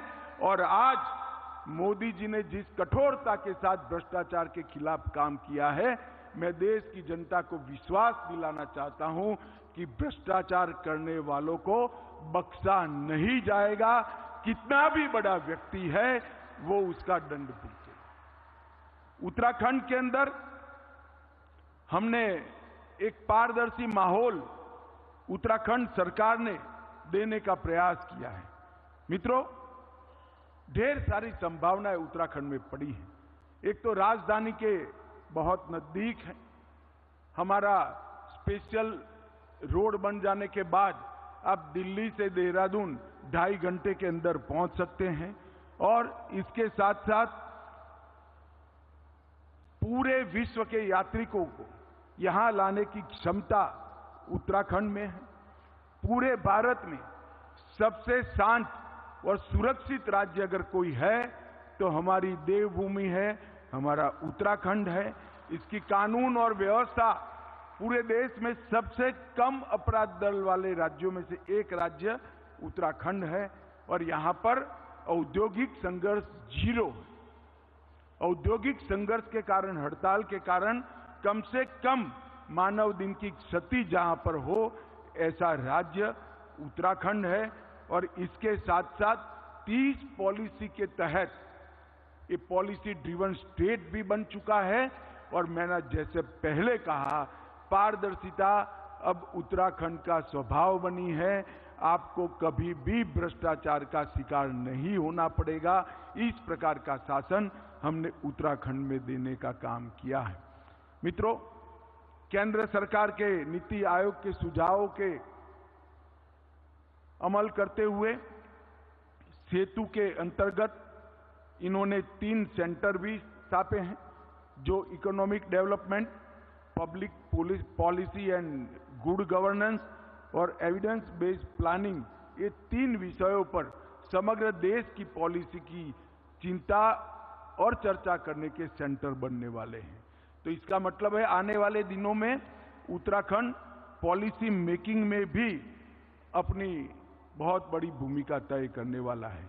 यहाँ पर्यटन, सेवा, एमएसएमई, लॉजिस्टिक, कस्टमाइज्ड पैकेज और इसके साथ साथ आईटी के लिए और विशेषकर पर्यटन और आयुष के लिए ढेर सारी संभावनाएं उत्तराखंड राज्य में पड़ी हैं।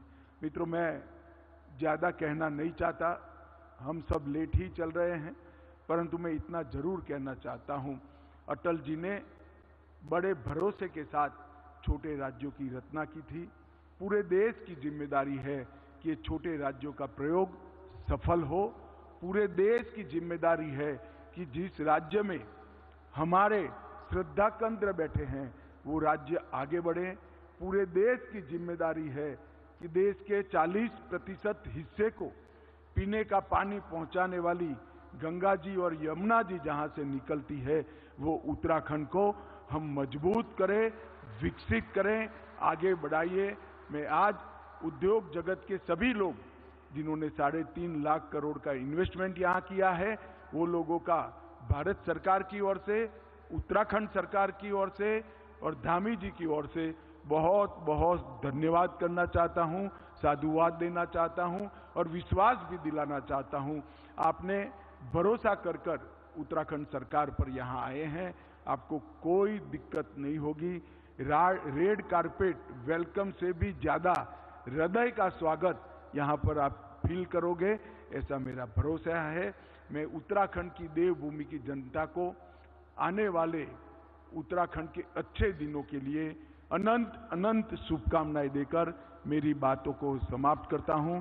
वंदे मातरम, भारत माता की जय। बहुत बहुत धन्यवाद माननीय मंत्री जी। आपका समापन संदेश देश के लिए, उत्तराखंड के लिए अनेक अवसर, अनेक संभावनाओं का आगाज है।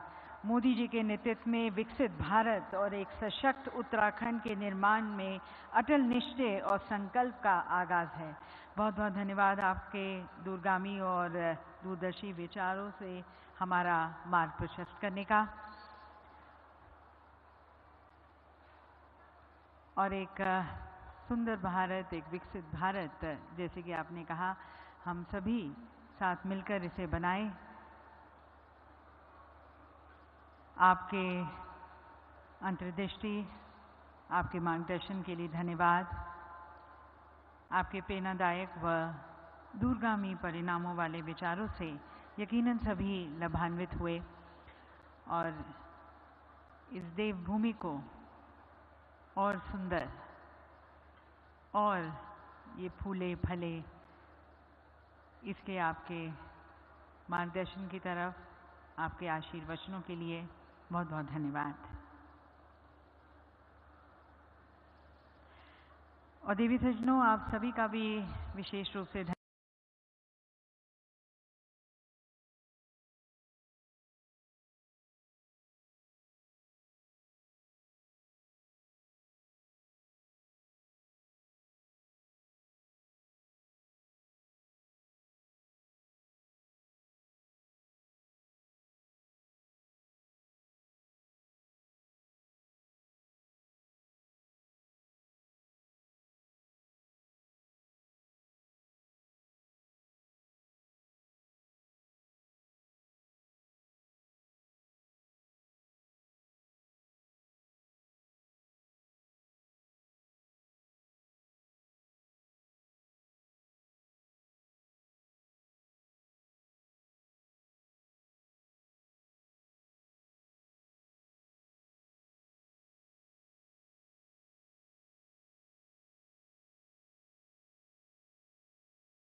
theatre and travelling.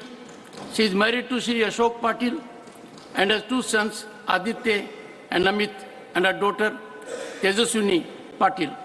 Honorable members, on my own and your behalf, I wish her a long, healthy and happy life and to be ever blessed in public life.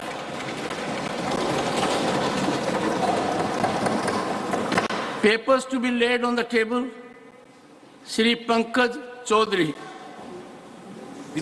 माननीय सभापति जी, मैं आज की संशोधित कार्यसूची में मेरे नाम के सामने मत संख्या 2 पर वर्णित कागजात आपकी अनुमति से सदन के पटल पर रखता हूं। Doctor Bhagwat Karad. With your kind permission, I rise to lay the papers mentioned against my name at serial number 3 in the revised list of business for today. Message from Lok Sabha, Secretary General.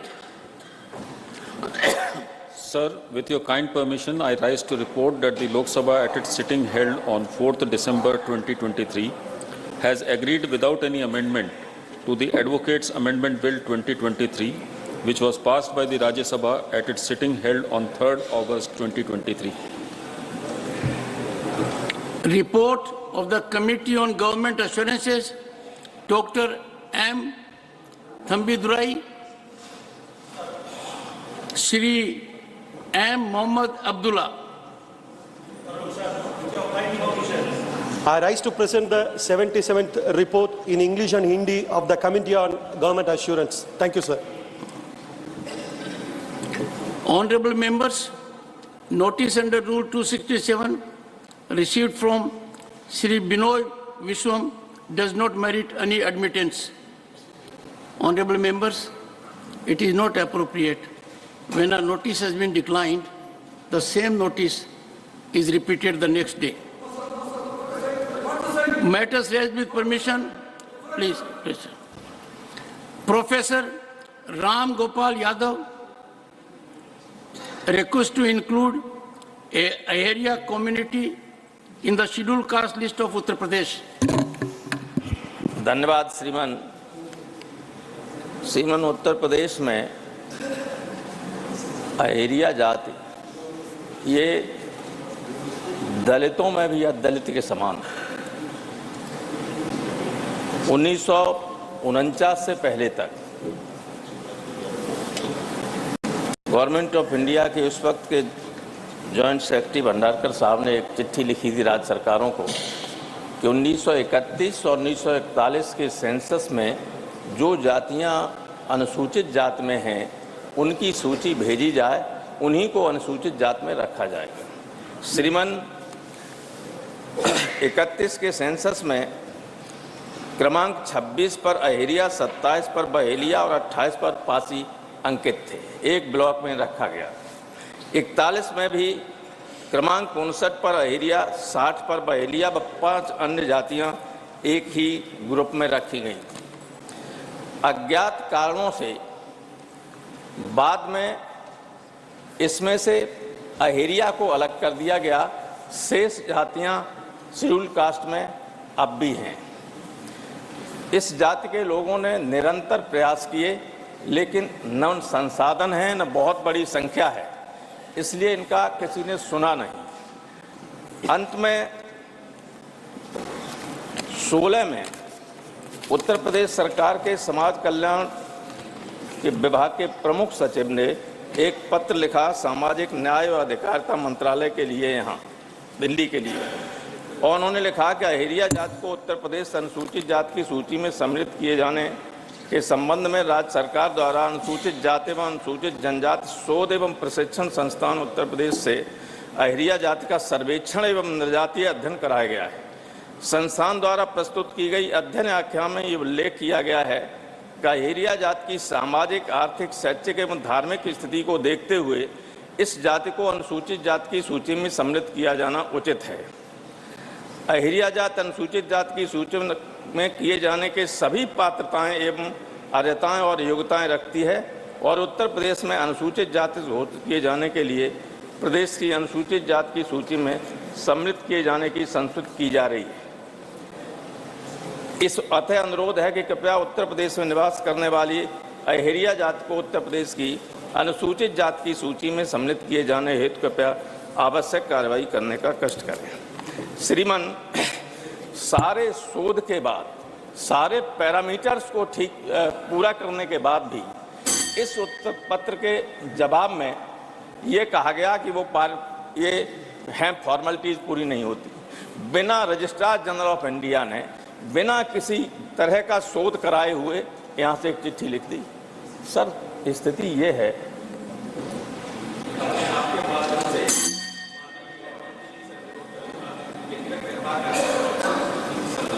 Sri Samirul Islam, concern over delay in disbursement of funds dues to Manrega scheme in West Bengal.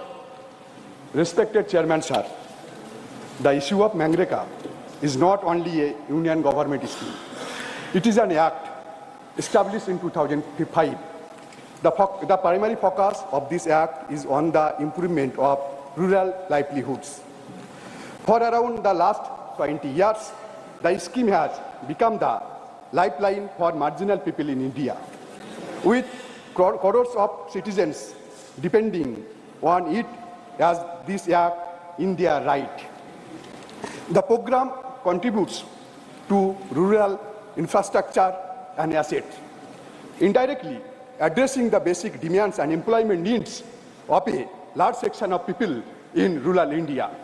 Sir, however, my concern today is Manrega and the neglected faced by the poor people of West Bengal. The budget allocation for Manrega has been reduced to rupees 60,000 crore for the current fiscal year 2023 and 24. Bengal stands out as the only instance where the Union Ministry for Rural Development has completely withheld its allocation since 2021. Sir, the total due towards wages for lakhs of job card holders alone is around rupees 3,500 crore, with a total pending due worth rupees 7,000 crore.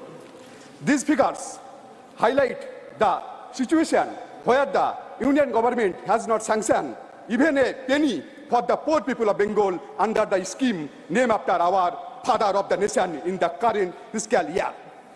Consequently, about 20 lakh people dependent on the rural scheme, also known as the 100-day work scheme, are struggling to access their right to income. Their plight sends an adverse message to society and is breaking the backbone of the rural economy in Bengal. Sir, this matter should be a subject of debate in this House, questioning who has the authority to deprive the poor people of the eastern state of Bengal.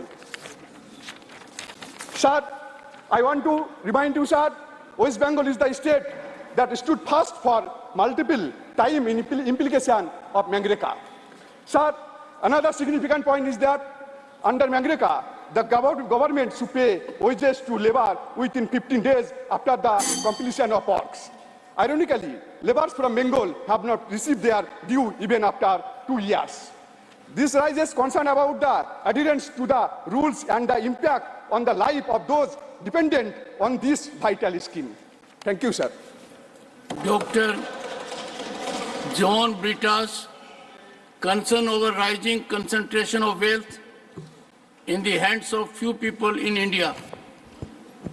Sir, we are presiding over multiple level of paradox. On the one count, the Constitution talks about exhorting the governments to bring policies to reduce inequalities. On the other count, the policies of the government are instrumental in surging inequalities. So the Oxfam report, the survival of the richest, talked about 1% of India owning more than 40% of the total wealth, while the bottom 50% share only 3%. We had a strange phenomena during the COVID season, sir. 84% of the people lost their income or reduced their income drastically, whereas the corporates increased their profits, sir. Sir, the government brought the corporate tax and thereby enabling the corporates to benefit at least 2 lakh crore per year. Sir, the Oxfam report adds that wealth of billionaires surged at an unprecedented rate of 2.5 crore rupees per minute, sir. Sir, yesterday only, the finance minister replied to the Lok Sabha, stated that more than 10 lakh crores have been written off of industries. 2,300 people have been castigated as willful defaulters, eating up more than 2 lakh crores, sir. Sir, we all harp on India being the 5th biggest economy, sir. So statistics and figures can be fake unless we analyze them, sir. So if you just look at the real picture, we are 127th on the ladder, and per capita GDP, we are behind Sri Lanka and even Bangladesh, sir. Okay, sir, on one count, we have increased the numbers. The number of billionaires in the country has gone up, and we are third. It's almost like 169 billionaires in India, sir. Sir, yesterday, the stock exchange rallied. At the same time, there was a rally of Dalits and agriculture workers a stone throw away from Parliament. They were breathing for sustenance, sir. They were demanding for land reforms. They were demanding for a remunerative wage, sir. But our government was looking at the census rally because their friends benefited and their closest friend benefited, and the market cap went more than 12 lakh crores, sir. So this is the paradox on which our country is presiding, sir. So the other day, after the election victory, sir, you must have heard the Honorable Prime Minister saying that it's a victory of poor, the deprived, and the tribals. That was a statement of Honorable Prime Minister. Bhupendra Yadav, am I correct? Am I correct? Yes, that was a statement. Sir, do we want to make them the chair? What? Do we want to make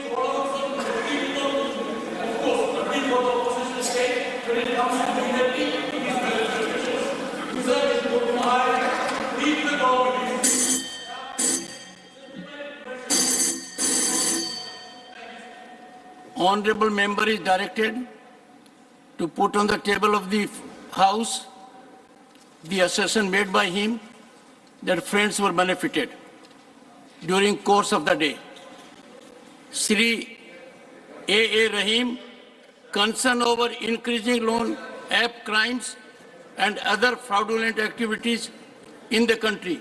Sir, I am in front of this guest house on behalf of the victims and people who lost their valuable lives due to loan apps crimes. Sir, recently there has been a significant surge in loan app crimes in the country. These crimes involve fraudulent activities committed using digital platforms, primarily through mobile applications offering quick and easy loans. This is a matter of grave concern and requires urgent action, sir. Sir, how could loan apps exploit a large number of people in our country, sir? Sir, the reasons are increasing unemployment and living expenditure. Sir, common people, especially the youth, are running from bank to bank for ordinary loans. But our nationalized banks are in a competition to provide loans to corporate without granting any loans to the needy masses, sir. Sir, our conventional banking system is denying loans to these poor and needy. This situation will naturally lead the common man to depend on other sources of money. Sir, the main reason for the increase in loan arms is the flawed financial policies of the government. Sir, the situation of people who borrow money through loan arms is very pathetic, sir.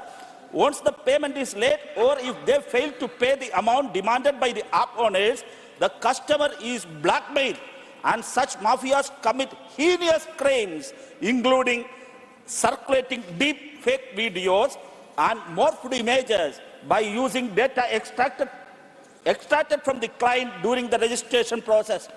Sir, this leads to client suicide and other problems, sir. Sir, what did the union government do the deal with this, sir? Their only response is silence. Sir, I urge the government, sir, expanding small credit schemes through nationalized banks, sir. Sir, strengthening the cooperative sector and promoting credit streams through cooperative banks are the solutions, sir. Sir, active engagement is also required in the digital arena. Sir, for this awareness should be created among the public, which loans are legitimate and which are not. Sir, should be published at regular intervals. Service providers like Google, iOS shall be regulated in this regard. Apps that violate the law should be identified and punished. Sir, this is a problem that affects the lives of the youth and common people.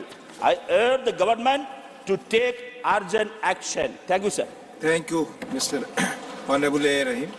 Srimati J.B. Mathir Hisam, the subject is demand obliged to take... Please. I'm deeply obliged by the opportunity. Let me bring to the attention of this House one of the alarming issues that our country is facing today, that is farmer suicide. Sir, recently 2 farmers in my home state, Kerala, committed suicide. The suicide note of one of the farmers from Kuttanad says, "Ende maranathinu uttaravadi sarkar matram." The government is solely responsible. The government is solely responsible for my death. Sir, why did they commit suicide? Farmers log and sell their paddy to the government through Supplyco, Kerala State Supplies Corporation. Government do not disperse the paddy procurement price to the farmers, and there's an inordinate delay. Why this inordinate delay, sir? It is because instead of making direct payment to the farmers, the government, the Supplyco, have an impractical loan scheme by which the Supplyco will issue paddy receipt sheet, PRS, to the farmers at the time of procurement, and the farmers will have to give this PRS sheet to the bank and they can avail loan, and Supplyco is supposed to make repayment of the loan, which does not happen. And the Supplyco make the payment once the central government allots a share of MSP to the state government. And I want to draw the attention specifically to the fact that central government has failed to give 790 crores, which is due to the state government and which is due to the Supplyco.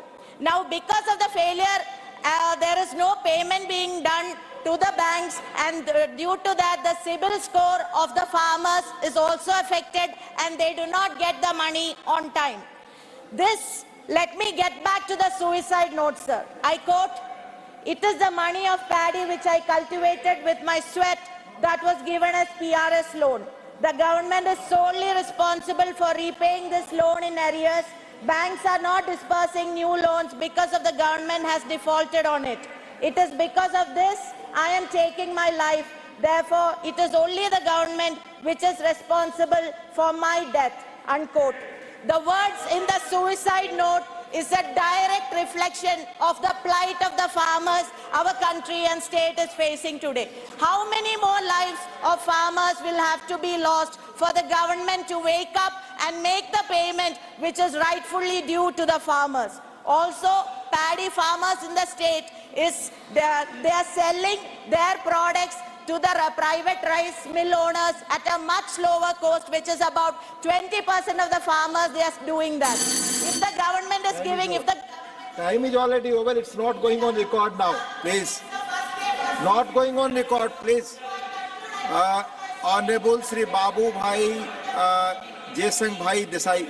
Honorable members, please take your seat, Mr. John Britos. Honourable members, सिर्फ आप 3 minute बोलते हो ही record पे जाता है, उससे अधिक बोलते हैं रिकॉर्ड पे नहीं जाता. Please confine yourself to 3 minutes. Honourable Shri Babu Bhai Jaisang भाई देसाई. ऑनरेबल श्री बाबू भाई जयसंग भाई Desai, concerned about climate change and its consequences, not present. Honorable Sri Trichu Sivaji, request to allocate adequate funds to the state of Tamil Nadu for relief to people suffering due to cyclone rains. Sri P. Wilson will associate. Babu Bhai, going by serial number. Fifth was J.B. Mathur ji. Sixth was Babu Bhai, Jason Bhai Desai. Seventh, Tiruchu Sivaji. Please. Please. Honorable Tiruchu Sivaji. Mic of Honorable Tiruchu Sivaji, please. It's on now. Thank you, Deputy Chairman, sir.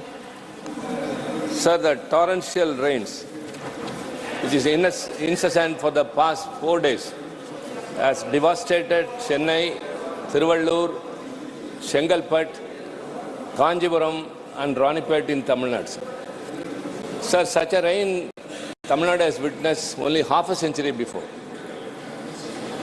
The Michang cyclone which triggered these rains has now moved to Andhra Pradesh, but the impact is so worse that the people of Tamil Nadu are put to very big hardships. Sir, the roads have become rivers because of the non-stop running waters, and the rivers have become like seas. The Kuvam and Adayar, which used to confluence with the sea, were not able to because sea water was gushing into the river, and all the water bodies are overflowing. Many tanks have been breached. Roads have been damaged to the extreme condition. Everywhere it is eroded because of the running water. However best the infrastructure of a city, sir, the fury of the nature is such hard and much worse that nothing can withstand that. So all the roads have been eroded, and the essential needs of the people were not able to be supplied, though the milk vendors or the medical facilities can move, but the roads were not accessible. And the state government, under the captainship of Mr. M.K. Stalin, the Chief Minister, the whole cabinet was on their heels. The corporation officials, workers, doctors, sanitation workers, fire service, rescue team, electricity board, everyone were working in a war-footed manner, sir. And sir, the foremost responsibility of a state government is to safeguard the lives of the people. So as a precautionary measures, electricity was suspended as a temporary measure which saved hundreds of people who would have met with electrocuted accidents. So along with that, essential needs were also supplied by the state government. But the impact is so worse, sir, that it cannot be repaired at the earliest. Sir, now that yesterday the Honorable Home Minister has had a telephonic conversation with the Chief Minister and he has appraised the situation, and now that the state government has requested for an interim relief of 5,000 crores, sir. So I urge the union government, considering the condition of Tamil Nadu and the 5 districts in the capital, kindly release the interim relief of 5,000 crore as an initial interim relief, which would help the state government in their efforts to safeguard the people of Tamil Nadu. Thank you very much. Thank you, Honorable Tiruchu Sivaji. You have already associated yourself. Yes, you have associated, people say. You have associated, the time is over now. Thank you, people say. Honorable Sri Ajay Pratap Singh ji, issue of distribution in PM Garib Kalyan Ann Yojana.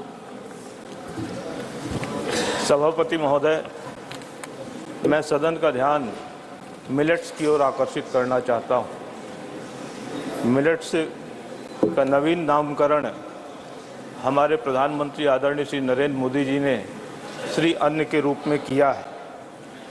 वर्ष 2023 को भारत के प्रयासों के कारण संयुक्त राष्ट्र संघ ने मिलेट वर्ष घोषित किया है।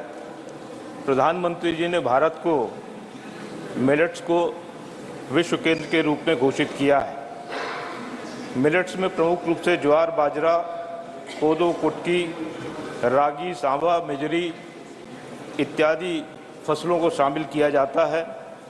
इन फसलों का जो खेती है लगभग भारत के 12 राज्यों में की जाती है। अकेले बाजरा की खेती ही भारत के लगभग 2.5 करोड़ किसान करते हैं। भारत में जो हमारी भोजन की थाली है, उस भोजन की थाली में पहले लगभग प्रति व्यक्ति प्रति माह 3 किलो मिलेट्स की खपत होती थी। अब ये बढ़कर 14 किलो तक पहुंच गई है। हमारे यहाँ 5 से 6% जो है लोग इसका उपयोग करते हैं, और प्रधानमंत्री जी के कारण लगभग मिलेट्स 30% तक वृद्धि हुई है। अगर हम भूख के आधार पर दुनिया का विभाजन करें तो एक ग्लोबल साउथ है जहां पर भोजन की समस्या है और दूसरा ग्लोबल नॉर्थ है जहां पर भोजन की प्रचुरता के कारण बीमारियों का सामना कर रहे हैं। इसका समाधान भी इस मिलेट्स में ही निहित है। मिलेट्स की खेती के माध्यम से हमारे किसानों की आर्थिक प्रगति का भी रास्ता प्रशस्त होता है और मिलेट्स की जो खेती है ये कम पानी की खेती होती है, 1-2 पानी में ही इसका उत्पादन हो जाता है और इसके कारण जो हमारा भूजल का जो स्तर है जो घटता जा रहा है उसकी भी सुरक्षा की जा सकती है। संक्षेप में मैं ये कहना चाहता हूँ कि मिलेट्स पोषण युक्त है, मिलेट्स हमारे स्वास्थ्य के लिए उपयुक्त है। इसलिए मैं आपके माध्यम से सरकार का ध्यान आकृष्ट करना चाहता हूँ कि जो हमारी सार्वजनिक वितरण प्रणाली है उस सार्वजनिक वितरण प्रणाली में हम मिलेट्स उत्पादों को शामिल करें। इसके माध्यम से हम भारतवासियों के स्वास्थ्य की भी रक्षा कर सकेंगे। मिलेट्स की अधिक से अधिक खपत होने के कारण किसान भी इसके उत्पादन के लिए प्रोत्साहित होंगे। इसके माध्यम से गांव की भी जो आर्थिक समृद्धि है उसका भी मार्ग प्रशस्त होगा। बहुत बहुत धन्यवाद उपसभापति महोदय। धन्यवाद माननीय Ajay Pratap ji. Honourable Shri Vaiko, concern over frequent attacks and arrest of Indian fishermen by Sri Lankan Navy. Mr. Deputy Chairman, sir, thank you very much for the opportunity given to me. Sir, Sri Lankan Navy is continuously attacking our Tamil fishermen. About 800 fishermen were shot dead and thousands of fishermen were brutally attacked and their boats and fishing trawlers were damaged and fishing nets destroyed in the past. They have started capturing the boats and put them into action. Unfortunately, it has become a real story. There have been several incidents of Sri Lankan Navy personnel even firing at Indian fishermen in the Pak Strait and seizing their boats, damaging their boats and high-handedness by the Sri Lankan forces. Recently, 22 fishermen were arrested by Sri Lankan Navy. The frequent arrest and seizure of boats had shattered the livelihood of many fishermen. I would urge upon the Union government to take urgent steps to secure release of all the fishermen and their boats unconditionally. The government should also put diplomatic pressure on the Sri Lankan government for giving compensation under solatium to the next of kin who were shot dead and boats damaged by the Sri Lankan Navy. They should hold a high-level talk to find a permanent solution to this non-stop harassment to our fishermen by the Sri Lankan Navy. So Tamil Nadu fishermen, are they not the citizens of India? If they are citizens of India, what Navy is doing there? It is sitting like a lame duck in the Bay of Bengal. Thank you. Honorable Sri GVL Narsim Rao, concern over attempts to ridicule Sanatan Dharma. Please. Thank you, sir.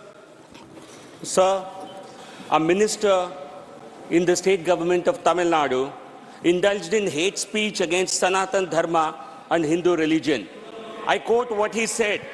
Sir, Sanatan Dharma is like malaria and dengue, and so it must be eradicated and not opposed. These are statements by a minister in a state government. And sir, another minister in the same state government, higher education minister, said the purpose of formation of INDIA alliance is for the eradication of Sanatan Dharma. This is the agenda. Is this the kind of anti-India agenda that they want to pursue? So, another minister in Karnataka government, who also happens to be the son of Congress president, who is also a leader of the opposition in Rajya Sabha, he supported those comments. This is the agenda of INDIA alliance. Sir, this constitutes hate speech. Honorable Supreme Court, in its directions, clearly stated that offences under 295A, under 505, 153A, 153B, they all constitute hate speech. Sir, deliberate and a malified act intended to outrage religious sentiments. This is what it was intended for. There was also an attempt to create public mischief.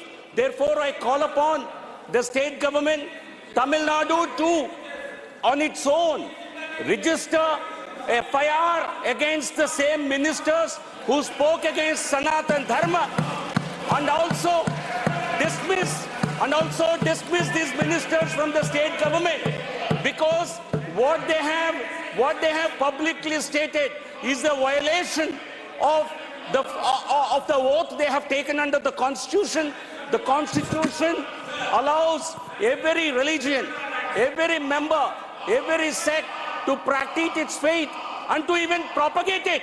And here you have ministers in the state governments who are campaigning against Sanatan Dharma and calling for its eradication. So therefore, sir, I appeal that cases should be booked against the concerned ministers and they must be dismissed without any further delay. So this is nothing but an act to destroy the fabric of religion in India. This is to destroy social fabric. If this is an agenda for any political party, that will be dangerous to India. Therefore, I appeal, I demand an apology. I demand an apology from the... Not going on record now. Time is over. Your time is over, please. Honorable Binay Biswam. Honorable Binay Biswam. Please. Honorable Binay Biswam, please. Honorable Binay Biswam. Your subject is, please, demand to provide decent wages along with the meaningful engagement stems to all government-sponsored distance workers. Make the House in order. Please. Make the House in order, sir. Please speak, it will be in order. Please speak. Make the House in order, sir, please. Please speak. Please, there is no discussion. Honorable Tiruchi Shivaji, please take your seat. Please take your seat. All the members who are standing, please take your seat. You please speak. So I begin with the House. Please, Binay Biswamji, please speak. Yes, sir. Thank you, sir. Please. Thank you, sir. Please, Binay Biswamji, please speak. Binay Biswam, please. He totally give the false So I am going on another name. Please, Binay Biswamji, then you, yes, please, sir. Please. Now my time begins. Yes. Sir, I stand before you. Please, nobody, please speak. Sir, please begin my time now. It has already begun. The time has already begun. No, please. no, just now I began. Please, speak, please speak. Sir, please. I stand before you to bring to the plight of the scheme workers of the country. They are in lakhs in numbers. They belong to the ASHA workers, Anganwadi workers, and midday meal workers. Sir, the government and this House has a duty to look deep into their living conditions. Sir, those people are not living. They are simply surviving on paltry wages. We talk about them in high words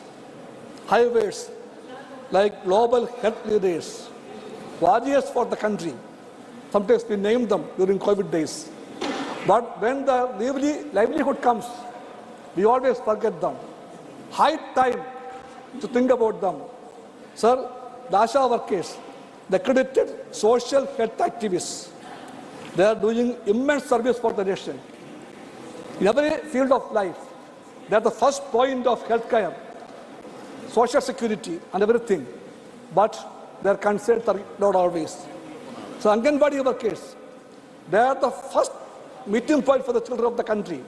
They teach them, they feed them, and they open their eyes to the world. But what we do for them? Nothing to them, sir.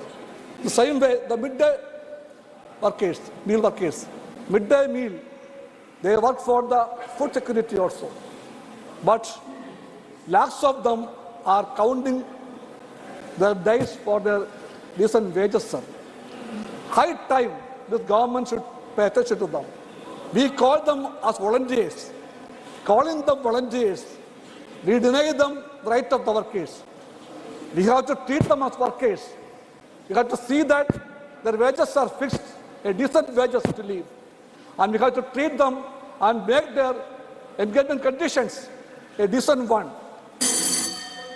Not going on record now. Please. Honorable Sri Sushil Kumar Modi, concerned over increasing incidents of suicide, deaths of students in higher educational institutes. Honorable Sushil Kumar Modi. उपसभापति महोदय,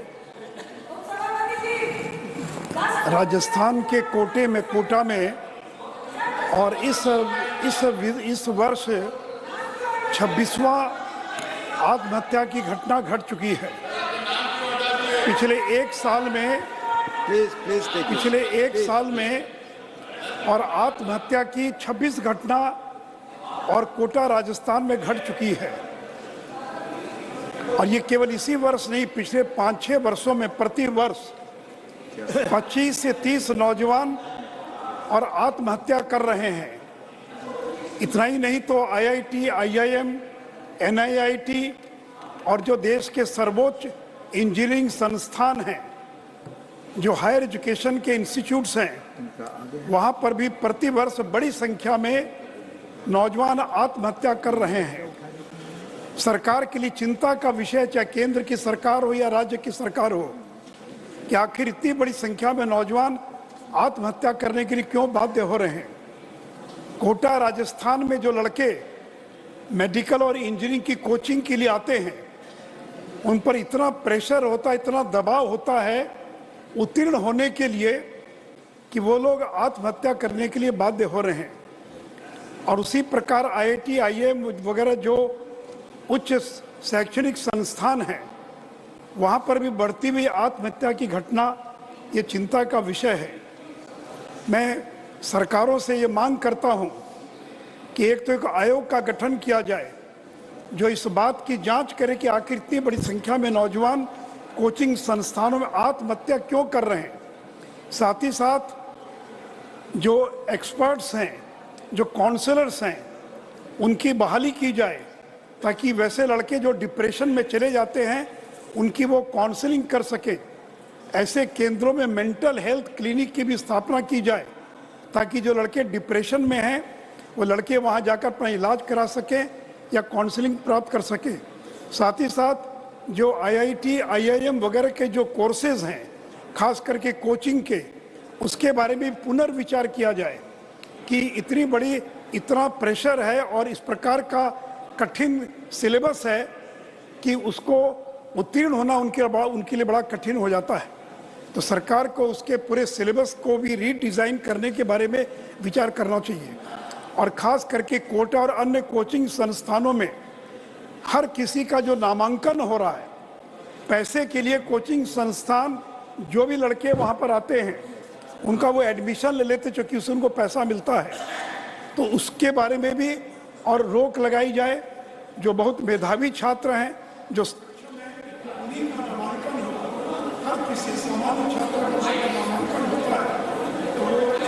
time is thank you. Dr. Lakshmikant Bajpayee ji, the issue of intervention by big houses in MSME sector. क्या विषय है जी? Issue of intervention by big business houses in MSME sector. पता ही नहीं हमें तो, 0 our की सूची में भी नहीं है। आपका 0 आवर में यही लिस्टेड है? नहीं लिस्टेड है। Dr. L. Hanumanthaiya demand to take preventive steps to address rising problems of malnutrition and anemia across the country. Please, माननीय सदस्यगण, जिनका नाम सूची में है उसी अनुसार मैं बुला रहा हूँ। Please take your seat. Sir, जिनके नाम नहीं है मैं नहीं बुला रहा हूँ, जिनके नाम है वही बुला रहा हूँ। Please, doctor L Hanumanthaiah. Sir, thank you chairman sir. Please, I rise to madam 1 minute. Sir, I rise today to urgently address the pervasive issues of malnutrition and anemia plaguing millions of people across the country, sir. Sir, despite economic progress, despite economic progress, our nation grapples with alarming rates, particularly affecting vulnerable population like children, women and the marginalized sections of the society, sir.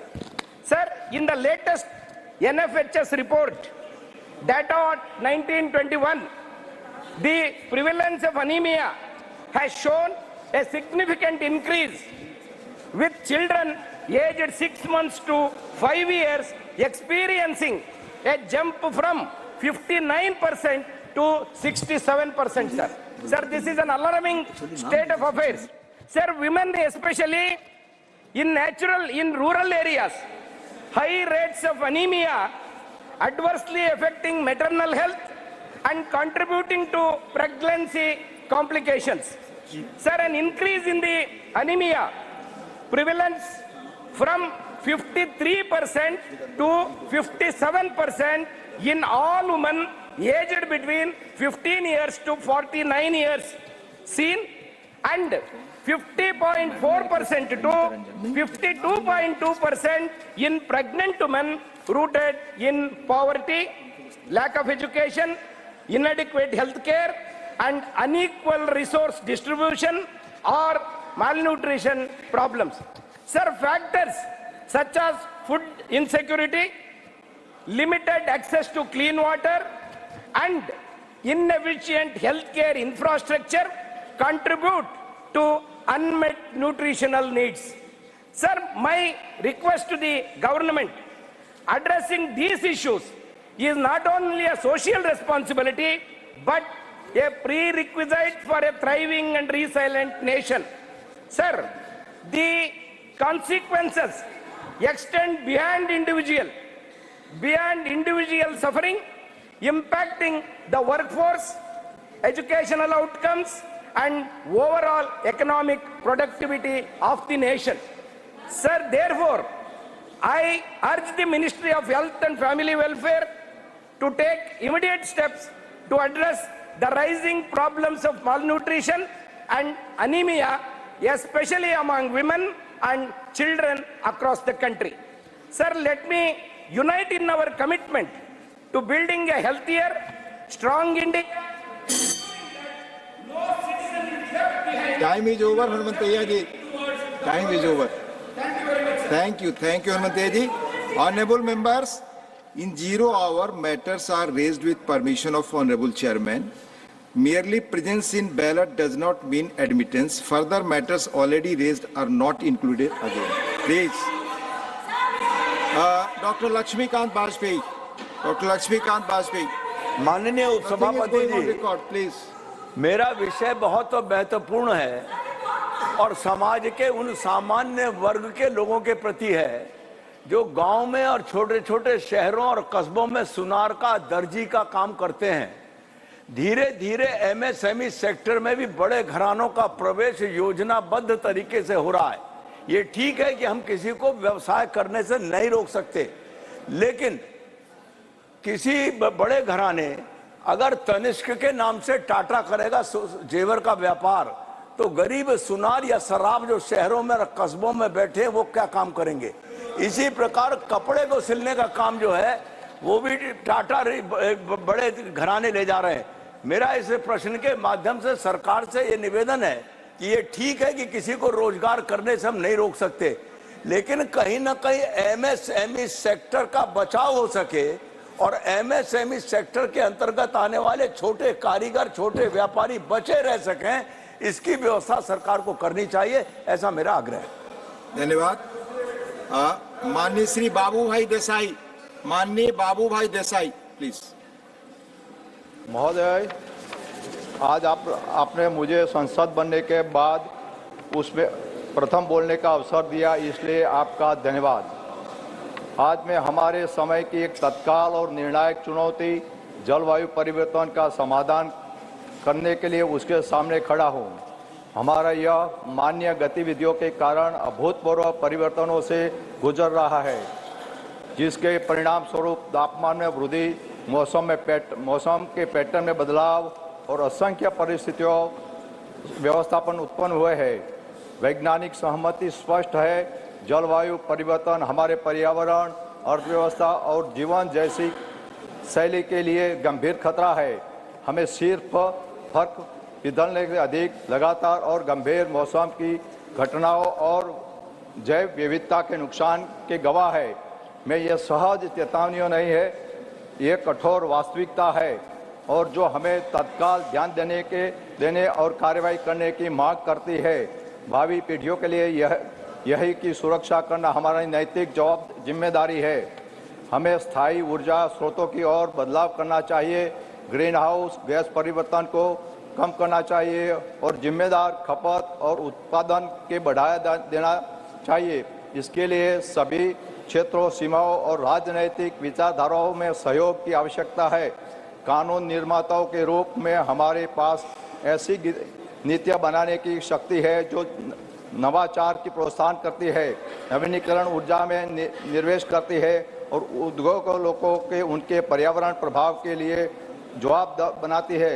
आइए हम अल्पकालिक लाभ से अधिक अपने ग्रह की भलाई को प्राथमिकता है और एक ऐसे भविष्य की दिशा में काम करें यहाँ स्वच्छ हवा, स्वच्छ पानी और स्थिर जलवायु सुनिश्चित हो।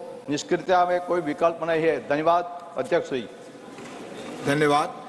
माननीय Shri Biplab Kumar Deb ji, concern over misuse of technology and artificial intelligence to create deep fakes. माननीय विप्लव कुमार देव, नॉट प्रेजेंट। माननीय Shri Mujibulla Khan ji, demand to start new route for Vande Bharat. Mujibulla Khan ji sir, please, आपका समय शुरू हो गया है।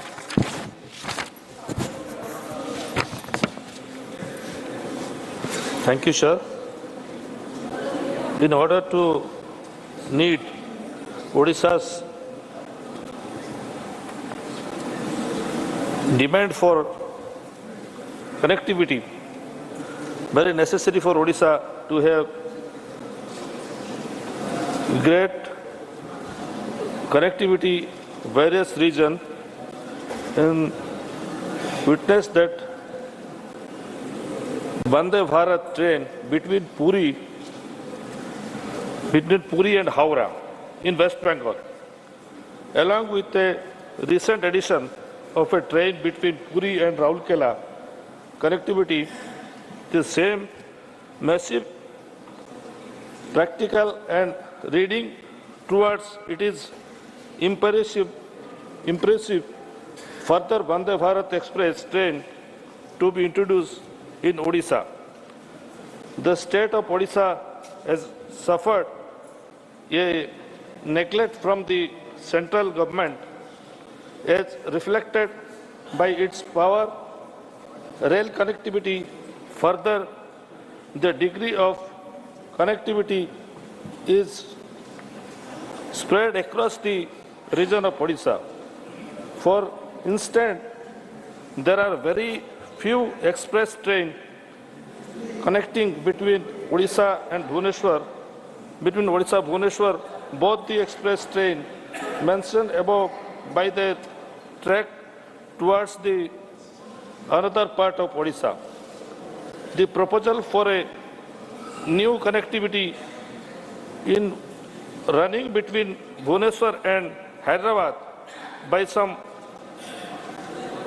having a Vande Bharat between two hubs will the travel time reduce travel time 7 hours, a major locations. This new introduction will lead to further connectivities of passengers, will give a much needed push a connectivity. Thank you. Thank you. धन्यवाद श्री मुजीबुल्ला खान जी। माननीय Shrimati Sangeeta Yadav, concern over problems faced by mentally challenged people.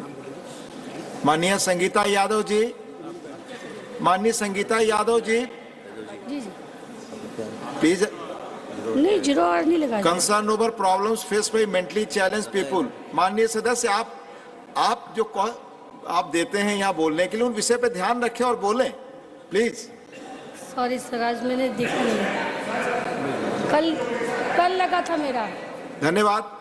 Doctor Radha Mohan Das Agrawal ji, request for provision of salaries and allowance to local representatives of the constituency. माननीय सभापति महोदय, भारत के संविधान में यह व्यवस्था है कि व्यक्ति काम के बदले में वेतन पाए और समान काम के बदले में समान वेतन पाए। लेकिन दुर्भाग्यपूर्ण है, इस देश में जनप्रतिनिधियों के साथ ही दोहरा आचरण किया जा रहा है। महोदय, केंद्र के मंत्रीगण, राज्य के मंत्रीगण, माननीय सांसदगण, माननीय विधायकगण, इन सब ने संवैधानिक तरीके से और कानून बना करके अपने अपने वेतन की, अपने अपने भत्ते की और अपने अपने पेंशन की व्यवस्था की हुई है। ये व्यवस्था संविधान प्रबद्ध माध्यमों से हम लोगों ने की है। लेकिन दुखद है, इस देश में लाखों की संख्या में ऐसे जमीनी जनप्रतिनिधि हैं, ग्राम प्रधान से लेकर के और मेयर तक, जो जमीनी धरातल पर बहुत महत्वपूर्ण काम करते हैं। विकास की जो भी योजनाएं हम यहाँ बनाते हैं, जमीनी धरातल पर उनको लागू करने का काम वही करते हैं। वो प्रत्यक्ष जनता के संबंध में रहते हैं। लगातार जन समस्याओं को लेकर के उन्हें 24 घंटे काम करना होता है। हमने इन बड़े जनप्रतिनिधियों के लिए संविधान के तौर तरीके से वेतन की, भत्ते की और पेंशन की व्यवस्था कर दी। भारत अकेला ऐसा देश होगा शायद जिसने संवैधानिक रूप से 73वें और 74वें संशोधन के माध्यम से ग्रामीण और शहरी क्षेत्रों में लोकतंत्र का विकेंद्रीकरण किया और स्थानीय निकायों को चलाने के लिए जनप्रतिनिधियों की संवैधानिक रूप से व्यवस्था की। उनके अधिकार दिए, उनके दायित्व दिए, लेकिन जो कुछ उनको नहीं दिया वह था उनका वेतन नहीं दिया, उनका भत्ता नहीं दिया और उनका पेंशन नहीं दिया। मैं जानना चाहता हूं इस सदन से, इस सौतेले और इस दोहरे आचरण का आधार क्या है? क्या वह जो छोटे जनप्रतिनिधि होते हैं, क्या उनके परिवार नहीं होते, उनके माँ बाप नहीं होते, उन्हें अपने माँ बाप की चिंता नहीं करनी होती, अपने बच्चों की चिंता नहीं करनी होती? आखिर किन कारणों से आज तक हमने संवैधानिक रूप से उनके लिए यह व्यवस्था नहीं की? स्थानीय आधार पर सरकारें, मुख्यमंत्री दया की तरह उनको वेतन, उनको भत्ता देते हैं, ब्यूरोक्रेसी उनको नियंत्रित करती है। यह दोहरा आचरण इस देश में समाप्त होना चाहिए। अगर हम संविधान संशोधन लेकर के जनप्रतिनिधियों को लाए थे तो हमें उस कानून में यह व्यवस्था करनी चाहिए थी कि हम उन्हें आर्थिक रूप से समस्त बनाते। हमने नहीं किया, हमने लोकतंत्र का मजाक उड़ाया है, हमने उन्हें अधिकारियों के आधार पर छोड़ दिया है। और इसलिए मैं सरकार से मांग करता हूं, अध्यक्ष महोदय, आपके माध्यम से सरकार से मेरी अपेक्षा है, सरकार संविधान संशोधन करे 73वें और 74वें संशोधन में और अपने सारे स्थानीय जनप्रतिनिधियों के लिए वेतन की, भत्ते की और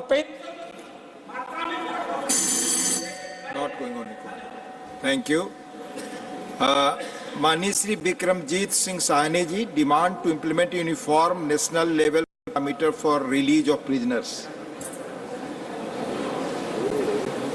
माननीय विक्रमजीत सिंह साहनी जी, नॉट प्रेजेंट। माननीय सदस्य, 0 आवर आप देते हैं तो उसके महत्व को समझना भी चाहिए, उस वक्त मौजूद भी रहना चाहिए। अगर हाउस में है तब आपका ध्यान उस पर नहीं है तो ये आपके लिए सेल्फ इंट्रोस्पेक्शन का विषय। बैठे आप, कोई ऐसा प्रोविजन नहीं, आप जानते हैं रूल्स को राघव जी, फिर भी आप पूछो please. Doctor Fauzia Khan ji, request to address the issue of missing women in India. Doctor Fauzia Khan ji, please. Thank you, sir. Sir, the issue of missing women in the country is alarming, with 10,61,648 women alone in the years 18 and above, and 2,50,430 girls below 18 years have reported missing between 2019 and 2021. Over 2 lakh women went missing in the state of Madhya Pradesh alone between the year 2019 and 2021, sir. Yet, the reasons have remained undisclosed. Sir, the suspected reasons behind the disappearance of these women are diverse, like trafficking, trade, and in minuscule cases, elopement. Tackling this issue requires collective action on various fronts, strengthening law enforcement to identify trafficking networks, enhancing border control, establishing a database for accurate identification of the reasons for the disappearances. Additionally, the numbers have come as a surprise to many, indicating the lack of awareness of the incidents of disappearance of women. Therefore, public awareness campaigns, community involvement, educational programs can help prevent vulnerable individuals from falling prey to traffickers. Despite designated stop centers, the unprecedented increase in numbers suggests the possibility of organized criminal activities, sir.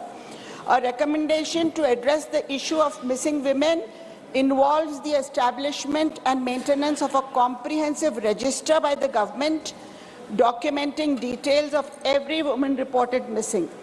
This register should serve as a centralized database enabling efficiency tracking and tracing efforts. Sir, additionally, specialized teams should be formed to investigate each case with a focus on identifying potential foul play. These teams could comprise experts from law enforcement, social services, and legal professionals to ensure a thorough and coordinated approach in understanding the circumstances behind each disappearance to ensure accountability and effectiveness. Sir, this issue is of grave concern. How can women go missing like this? Just without any reason, women missing is a grave issue, sir. The government must pay attention to this. Sri Rajiv Shukla, concern over poor state of under trials and the imperative for judicial reforms. Not present. Sri Kailash Soni, demand to add biography of Sri Jayaprakash Narayan in academic syllabus. आपके माध्यम से मैं सरकार के समक्ष एक देश के महत्वपूर्ण मुद्दे को रखना चाहता हूं। इस देश के मूर्धन्य स्वतंत्रता संग्राम सेनानी, क्रांतिकारी, देश की आजादी में अपना महत्वपूर्ण योगदान देने वाले सर्वोदयी नेता, दुनिया की सभी देशों की समाज व्यवस्था, वहां की राजनीतिक विचारों को नजदीक से देखने वाले, पाश्चात्य जगत के लोगों को, विशेषकर श्रमिक वर्ग के लोगों के लिए संघर्ष करने वाले, देश की सभी विचारधाराओं के ज्ञाता, उन्हें नजदीक से जीने वाले, उन विचारों को जीने वाले, लोकतंत्र के शोधकर्ता, प्रयोगशाला रहे, हिंदुस्तान की दूसरी आजादी, आपातकाल के विरुद्ध संघर्ष करने वाले। Question hour. Question number 16, Sri Sanjay Raut. Honorable Minister, supplementary one, Sri Sanjay Raut. Sir आजकल मैं देख रहा हूं बैंकों में, देश भर के बैंकों में ज़्यादा से ज़्यादा फ्रॉड्स, फोर्जरी के केस सामने आ रहे हैं, लेकिन उसमें अगर सरकार की एजेंसी भी शामिल हो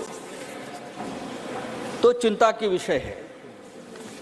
सर, केंद्र सरकार ने मल्टीपल इंश्योरेंस और पेंशन की बहुत सी योजनाएं शुरू की है आम जनता के लिए, लेकिन जो तथ्य, जो फैक्ट सामने आया है, मुझे लगता है ये इंश्योरेंस स्कीम, पेंशन स्कीम, ये बिगेस्ट बैंक का स्कैम उसमें नजर आ रहा है। Sanjay ji, ask your pointed question.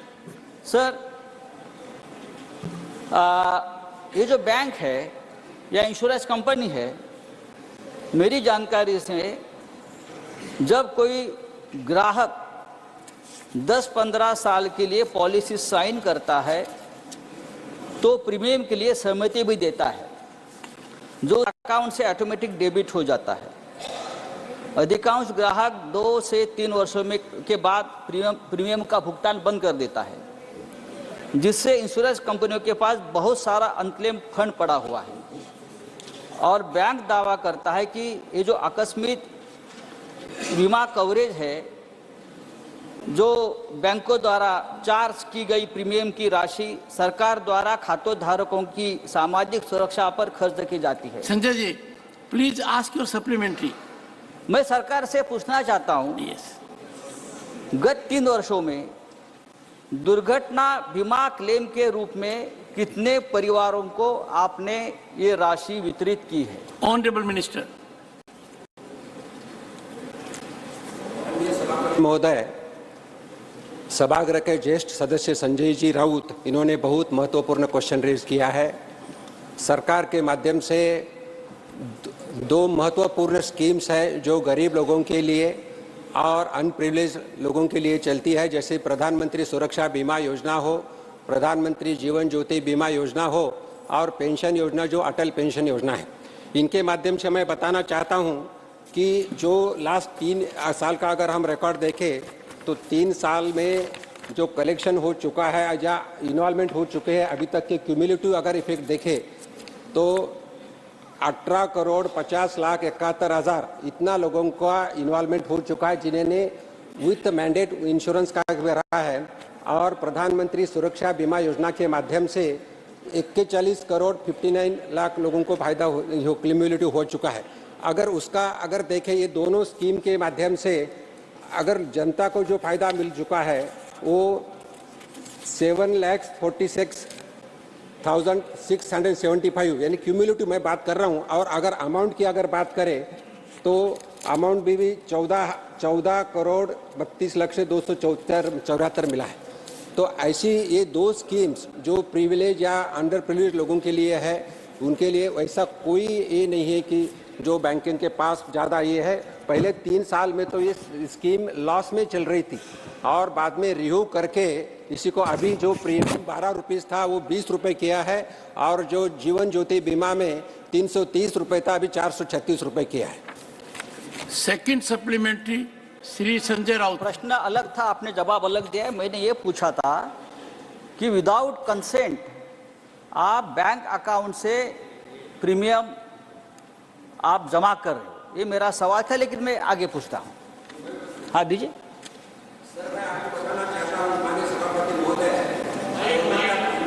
Clear mandate है कि कोई भी इंश्योरेंस कंपनी के अगर कस्टमर से पैसा लेना है तो उनका सिग्नेचर लेना जरूरी है, उनका कंसेंट लेना जरूरी है। उसके सिवाय पैसा कटा नहीं जाता और उनका इंस्टॉलमेंट नहीं लिया जाता। That is a clear indications from the government. Shri Sanjay Raut, second supplementary. Accident insurance योजना है और सरकार उसमें मुआवजा देती है, लेकिन एक्सीडेंट में व्यक्ति के हाथ पांव आंख या ऑर्गन डैमेज होने पर आप मुआवजा देते हैं या उनकी मौत होनी चाहिए मृत्यु के बाद ही देते हैं, क्लियर नहीं है। एक्सीडेंट बीमा योजना के बारे में पूछ रहा हूँ। Honourable minister. माननीय सभापति महोदय, ये एक्सीडेंट योजना में क्लियर है जिसमें अगर डेथ हो गया, इट इज एक्सीडेंटल डेथ, और एक्सीडेंट का डेफिनेशन भी दिया है गवर्नमेंट के माध्यम से, except suicide all deaths are considered as accident death except suicide and except illness. Means accident होना चाहिए, there should be hit from the outside, that is accident. अगर सुसाइड किया तो एक्सीडेंट नहीं माना जाता। Even I am saying murder भी किया तो दैट इज कॉल्ड एक्सीडेंट और उसको इंश्योरेंस क्लेम किया जाता है। अगर इसी में 2 लाख का इंश्योरेंस मिल जाता है, अगर उनको इरिकवरेबल 2 आईज चले गए, that is a permanent damage to the eyes, then 1 lakh का इंश्योरेंस मिल सकता है। अगर दोनों हाथ चले गए तो उनको 1 लाख मिल सकता है इंश्योरेंस, और दोनों पांव चले गए तो उनको 1 लाख इंश्योरेंस मिल सकता है। लेकिन कभी कभी क्या होता है, 1 आंख चली गई और 1 हाथ चला गया, still he will get insurance of 1 lakh rupees. कभी कभी 1 हाथ और 1 पांव चला गया, कटा गया, तो भी उनको इंश्योरेंस 1 लाख का मिलता है। लेकिन इसमें 2 organs is essential in this rule. Third supplementary Shri Dhananjay Mahadik. Thank you, Chairman, sir. I would like to know from the Minister through you, sir, what is the nature of the scheme of Pradhan Mantri Suraksha Bima Yojana? Thank you, sir. Honorable Minister. Sir, प्रधानमंत्री सुरक्षा बीमा योजना जैसा मैं पहले ही बताया कि ये पुअर लोगों के लिए, अनऑर्गेनाइज्ड पॉपुलेशन के लिए और जो अंडर प्रिविलेज है लोगों के लिए है। इस स्कीम में ओनली 20 रुपए का प्रीमियम 1 साल से दिया जाता है और इसमें भी समझो 1 जून से योजना चलती है, 1 जून से 31 मई तक। अगर किसी ने ये योजना में जैसा 3 महीने के बाद किया तो उसको 3 महीने के बाद, 6 महीने के बाद भी उनको इन्वॉल्व हो सकते हैं। और मैंने जैसे बताया, there should be a permanent damage of the organ. अगर ऑर्गन हो गया तो उसमें आईज हो, हैंड्स हो, फुट हो तो इसका फायदा मिल सकता है। अगर एक्सीडेंटल डेथ हो गया तो भी 2 लाख उनके जिसके ऊपर नॉमिनी है उनको ये मदद मिल सकती है। और अगर मैं बताना चाहता हूं तो अभी तक इस योजना के माध्यम से 2115 करोड़ का राशि डिस्ट्रीब्यूट हो चुकी है। 2502 करोड़ की राशि यानी लोगों को मदद मिल चुकी है। Fourth supplementary Shrimati Sulata Dev. Thank you chairman sir, मुझे सप्लीमेंट्री में बोलने के लिए मौका देने के लिए। मैं आपके माध्यम से ये जानना चाहती हूँ कि जो हेल्थ इंश्योरेंस कंपनी है, भारत में कितने हेल्थ इंश्योरेंस कंपनी काम कर रहे हैं। और देखा जाए तो मैं तो यहाँ भी क्वेश्चन पूछूंगी कि यहाँ जो हेल्थ इंश्योरेंस कंपनी के जो कॉन्ट्रैक्ट रिन्यूअल होते हैं सालों में, उसमें कितना परसेंटेज रिन्यूअल अमाउंट लेना चाहिए, कोई गाइडलाइन है क्या? अगर है तो उस हिसाब से वो लोग ले रहे हैं, क्योंकि मुझे जितना पता है जो सीनियर सिटीजन वगैरह होते हैं उनको बहुत ज़्यादा रिन्यूअल अमाउंट आता है, कभी कभी डबल हो जाता है रिन्यूअल अमाउंट। ये तो मरता क्या ना करता। ये तो हम उड़ीसा से बिलोंग्स करते हैं तो मैं बोलूँगी कि मेरे स्टेट में भी ऐसा हो रहा है, मगर ये हमारे यहाँ पर बीजू स्वास्थ्य कल्याण कार्ड है जो नवीन पटनायक जी ने बनाया हुआ है, करीबन 1 करोड़ फैमिली को बिलोंग्स दिया गया है वो कार्ड। मगर उससे बाद में जो इंश्योरेंस कवर कर रहे हैं वो इंश्योरेंस कंपनी के ऊपर कंट्रोल है कि नहीं, अगर है तो कितना लेना चाहिए, मुझे वही जानना है। Thank you so much sir. माननीय सभापति महोदय, इंश्योरेंस के बारे में जो पहला क्वेश्चन था उसमें इंश्योरेंस के बारे में अलग अलग कंपनी हमारे देश में है, जिसमें मैं बताना चाहता हूं कि अगर गवर्नमेंट के इंश्योरेंस की कंपनी लिए तो गवर्नमेंट में नेशनल इंश्योरेंस है, न्यू इंडिया इंश्योरेंस है, ओरिएंटल इंश्योरेंस है और लाइफ इंश्योरेंस भी है। और अगर प्राइवेट की बात करें तो बजाज अलायंस है, चलो मंडलम, एमएच जनरल इंश्योरेंस है, फ्यूचर नंबर ऑफ कंपनीज है, आईसीआईसी है, लोम्बार्ड इंश्योरेंस है, बजाज इंश्योरेंस है, फ्यूचर जनरल इंश्योरेंस है, रिलायंस इंश्योरेंस है, टाटा एआईजी इंश्योरेंस है, ऐसे बहुत सारे इंश्योरेंस कंपनियां हैं। सब क्वेश्चन उन्होंने पूछा है कि हेल्थ के बारे में क्या है। मैं एक डॉक्टर हूं और बताना चाहता हूं सर कि सबसे ज़्यादा और सबसे पूरे भारत में ही नहीं पूरे दुनिया में अगर कोई हेल्थ इंश्योरेंस का कार्ड होगा तो आयुष्मान भारत कार्ड है। और आयुष्मान भारत के माध्यम से 50 करोड़ तक इंश्योरेंस मिला है लोगों को, और जिसमें not only the one patient, one person जिसका इंश्योरेंस किया है, लेकिन पूरे फैमिली को 5 जन को इंश्योरेंस मिलता है, जिसमें 5 लाख तक उसकी सुविधा मिल सकती है। और इसमें कुछ रिकॉग्नाइज हॉस्पिटल्स भी है, सभी गवर्नमेंट हॉस्पिटल्स में फायदा हो सकता है। और इसके साथ मैं बताना चाहता हूं जो जीवन ज्योति बीमा योजना है, अलग अलग स्कीम्स है, सुरक्षा बीमा योजना है, ये भी हेल्थ इंश्योरेंस में। फिफ्थ सप्लीमेंट्री डॉक्टर अमी याजनिक। For giving me this opportunity. I have a very serious and relevant question to the Honorable Minister of Finance regarding these particular 2 schemes. Both the schemes, the banks act as enrolling agents.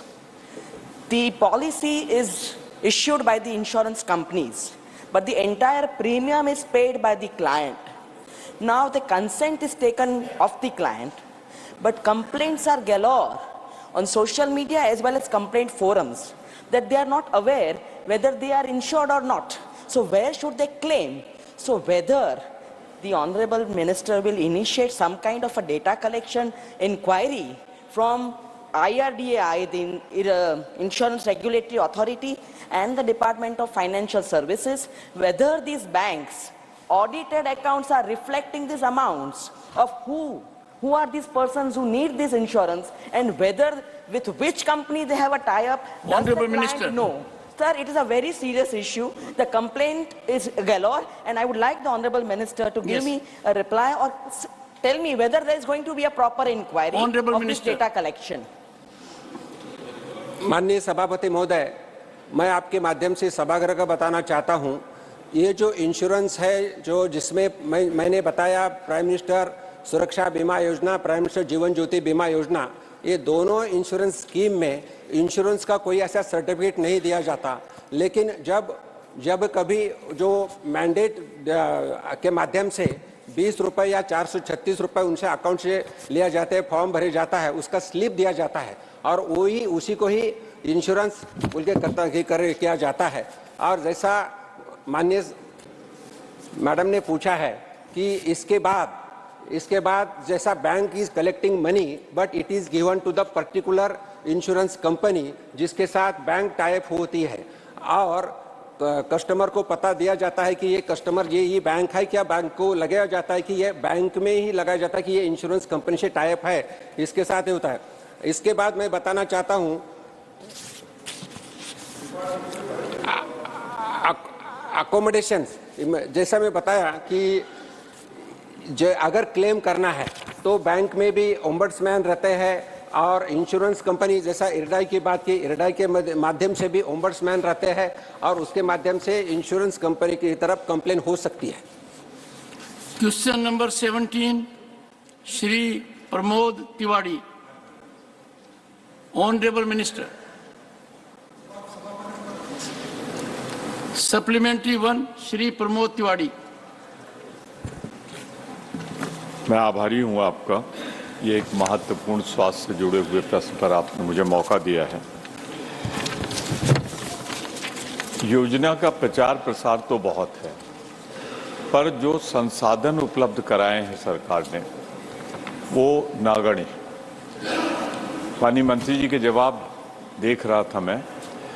1 दिसंबर 2023 तक 2,50,00,000 रुपए इस पर खर्च हुआ है। इसमें कितना विज्ञापन में गया होगा ये समझने की ज़रूरत है।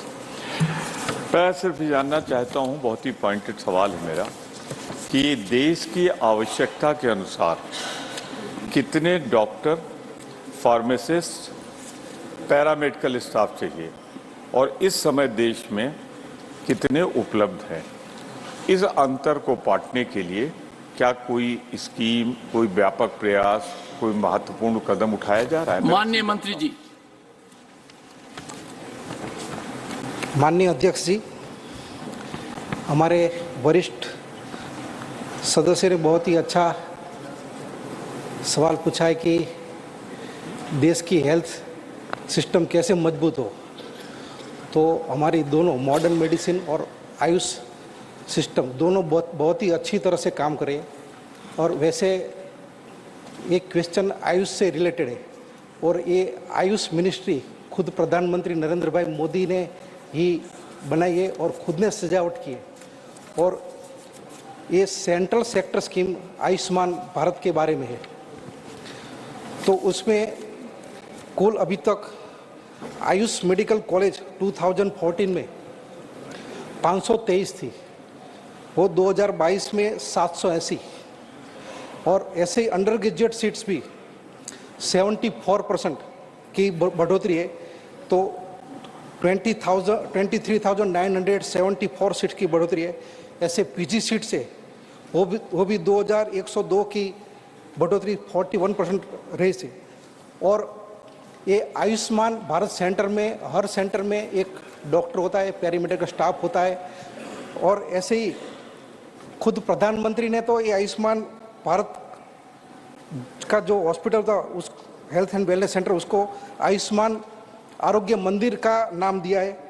और आज ये सेंटर बहुत ही अच्छी तरह से काम करे और हर देश में अभी आयुष और मॉडर्न मेडिसिन के दोनों के डॉक्टर बहुत ही अच्छी तरह से जो हमारा जो गुणोत्तर था उसके आसपास ही काम कर रहे हैं।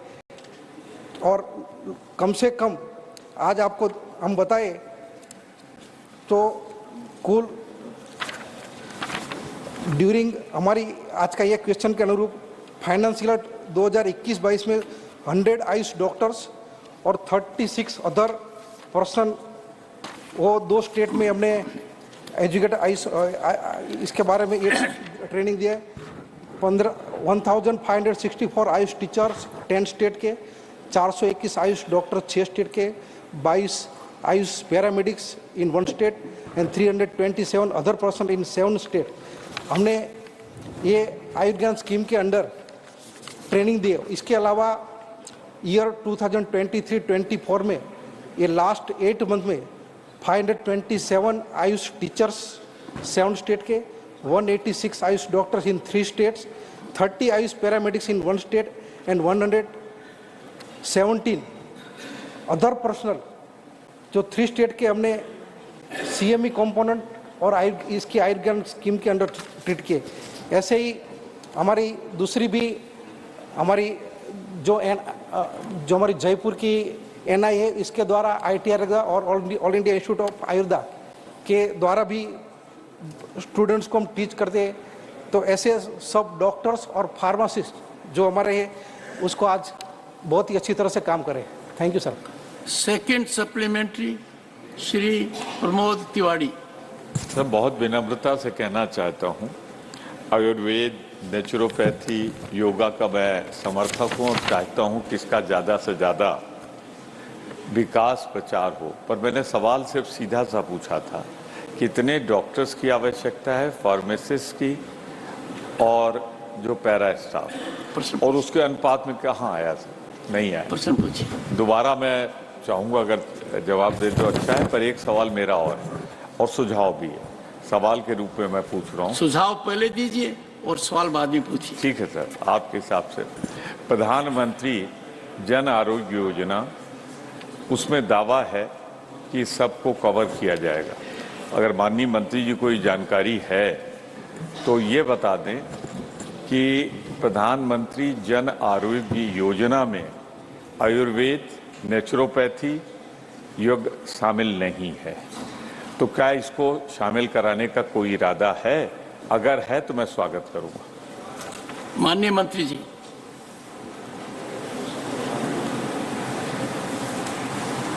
माननीय सभापति जी,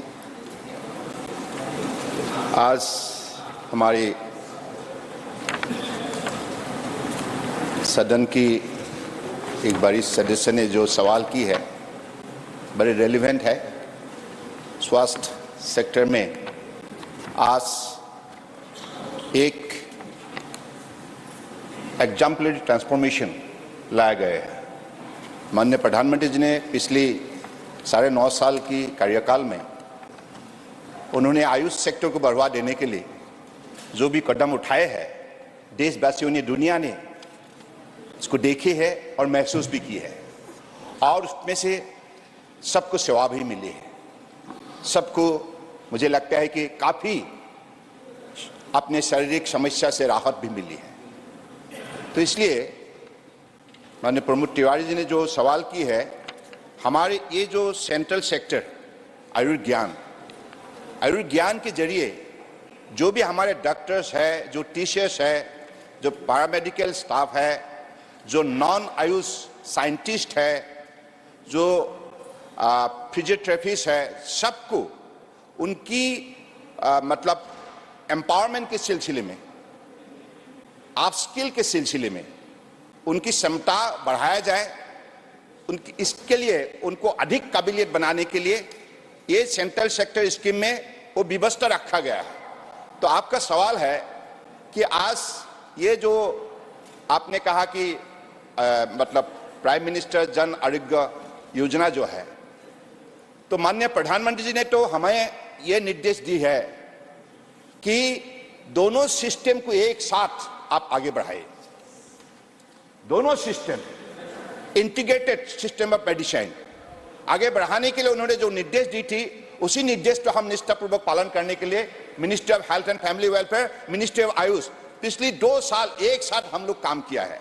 और आज एम्स से लेकर up to the health and wellness centre तक, सब सेंटर तक और district hospital, community health centre, primary health centre, हर सेंटर में दोनों सिस्टम उपलब्ध हो, इसके लिए जो भी निर्देश दिए है उसको हम लोगों ने उसको सही लागू करने के लिए हम लोग प्रतिबद्ध है और हम लोग कर रहा है। तो इसलिए आपका जो सवाल है, माननीय प्रधानमंत्री जी ने ये बात कही है कि दोनों मिनिस्ट्री का लक्ष्य एक ही है, prevention of disease, preservation of health. अगर एक ही लक्ष्य है, एक साथ क्यों नहीं काम करें?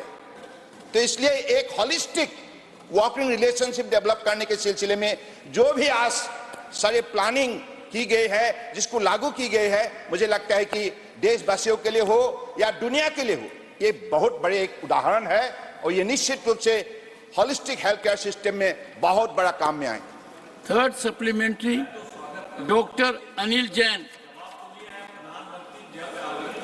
Doctor Anil Jain ji sir. Third supplementary.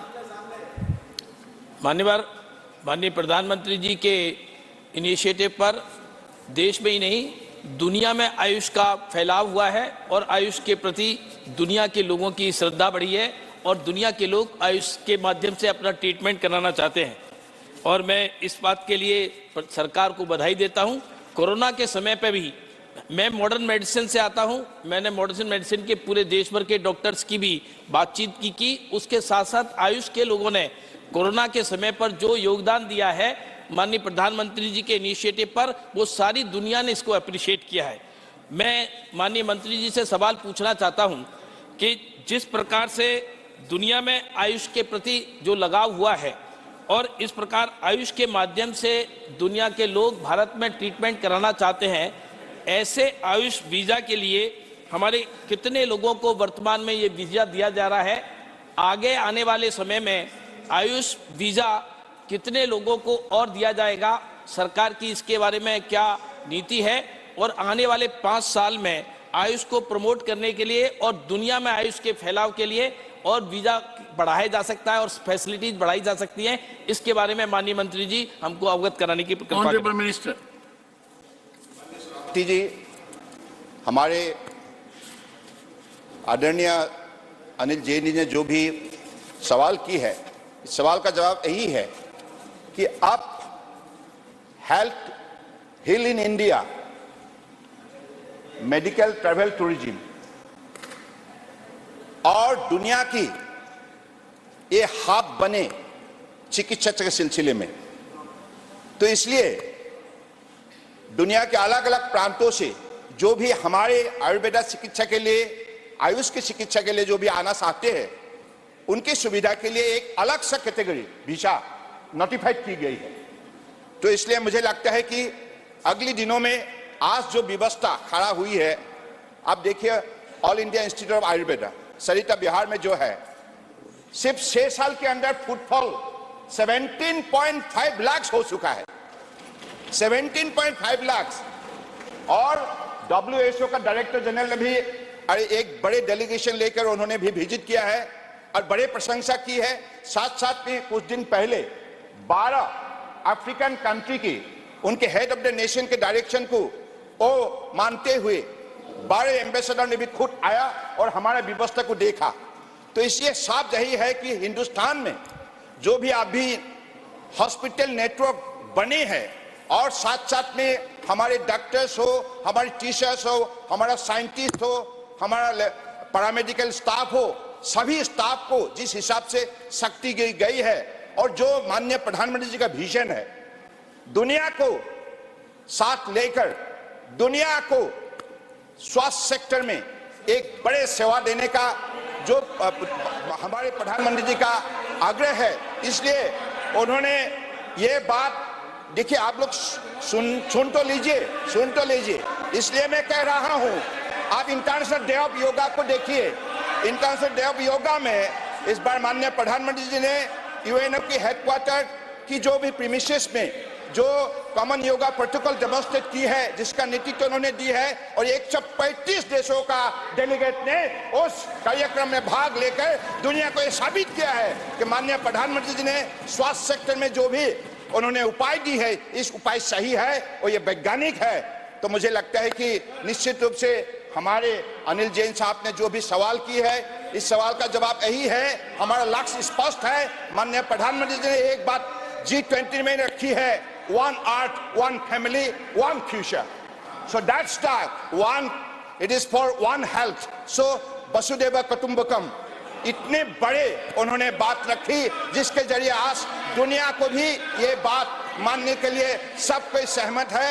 तो मुझे लगता है कि हमारे अगले दिनों में इस सेक्टर में ऐसे ही दुनिया का आकर्षण बढ़ाने में हिंदुस्तान माननीय प्रधानमंत्री जी के नेतृत्व में बड़े प्रतिबद्ध होकर काम करते रहेंगे। Fourth supplementary, doctor V Sivadasan.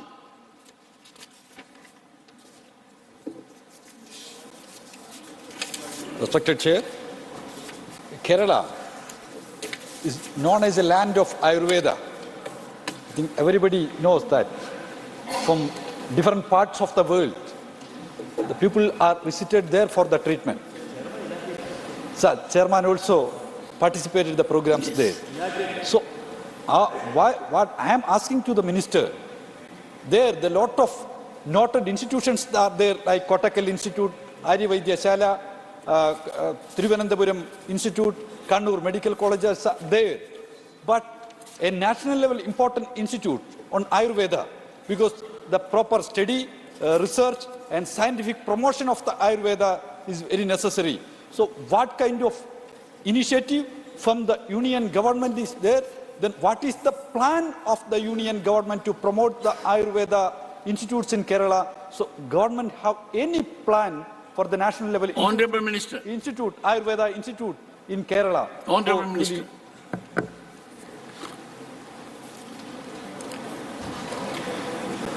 माननीय सभापति महोदय, जो सदस्य ने सवाल की है, इसके जवाब में इतना ही कहूंगा कि हम हमारे परम आदरणीय प्रधानमंत्री जी के नेतृत्व में देश के हर प्रांत को हमारे आयुष सिस्टम से जोड़ने के लिए हमने जो भी कदम उठाए हैं, इसमें केरला भी है।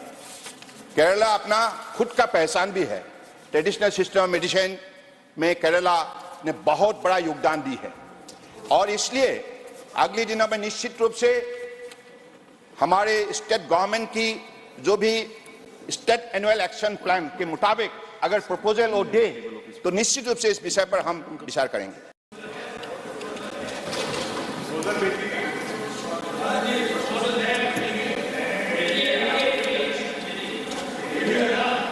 Fifth supplementary, Madam Koinak.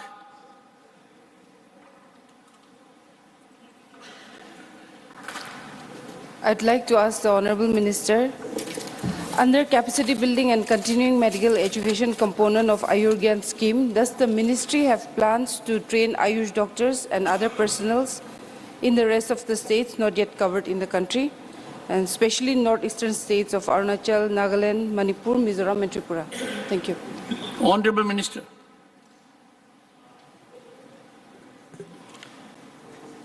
मैं मैडम को धन्यवाद देता हूं, माननीय सभापति जी, क्योंकि नॉर्थ ईस्ट से है और मैं भी नॉर्थ ईस्ट से हूं और सबको मालूम है कि माननीय प्रधानमंत्री जी हमेशा नॉर्थ ईस्ट को विकास के रास्ते पर तेज से चलने के लिए उन्होंने बहुत बड़ा योगदान दी है, बहुत बड़ा मेहनत की है। I was also there in North East for 3 years. Thank you, sir. So that is a priority sector for our Honorable Prime Minister Narendra Modi ji, who has given everything for the speedy growth of North East. That's why I, being like a North-Sterner, I am especially grateful to Honorable Prime Minister Narendra Modi ji. And in this regard, so far 33 integrated Ayush hospitals were approved and 9 are functional and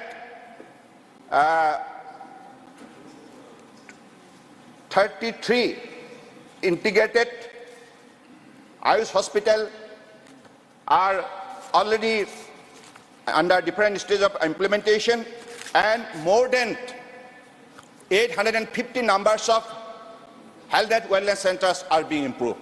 So I believe that's the way we are trying to make Northeast very much sensitive in this regard in the sector of education, research and training as well as for hospital better facility. Thank you.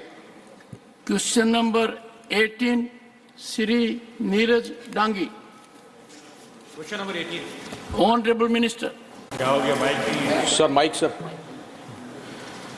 Sir मेरे प्राथमिक प्रश्न का जो 4th भाग है उसका answer proper नहीं है। मैं समझता हूं कि पूरा प्रॉपर आंसर आना चाहिए था।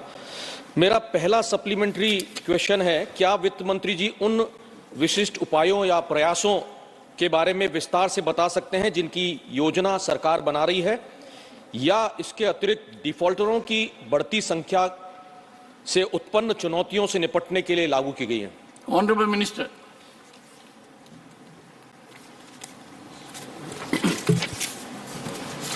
माननीय सभापति महोदय और माननीय सदस्यगण, अलग अलग स्कीम के माध्यम से, फाइनेंशियल इंक्लूजन के माध्यम से अलग अलग सिटीजन्स को जिनको ज़रूरत है उनको लोन देने की स्कीम्स है, जिसके माध्यम से वो व्यवसाय करें और व्यवसाय के बाद उनका इनकम बढ़े। जिसमें मैं बताना चाहता हूँ, मुद्रा लोन स्कीम है। मुद्रा लोन के माध्यम से अलग अलग जैसे अलग अलग स्कीम्स है और इसके माध्यम से मैं आपको बताना चाहता हूँ जिनके इनकम के लिए है और जो इनकम बढ़ाने के लिए जो आप दिया है, जैसा आरबीआई गवर्नर के आरबीआई के इंस्ट्रक्शंस है, जिसके एनपीए जो है, जो विलफुल डिफॉल्टर्स है उनको भी कुछ लोन देना नहीं चाहिए। उसके बाद there is some units which are debarred for giving the loans for the wilful defaulters, उनको भी लोन देना नहीं चाहिए।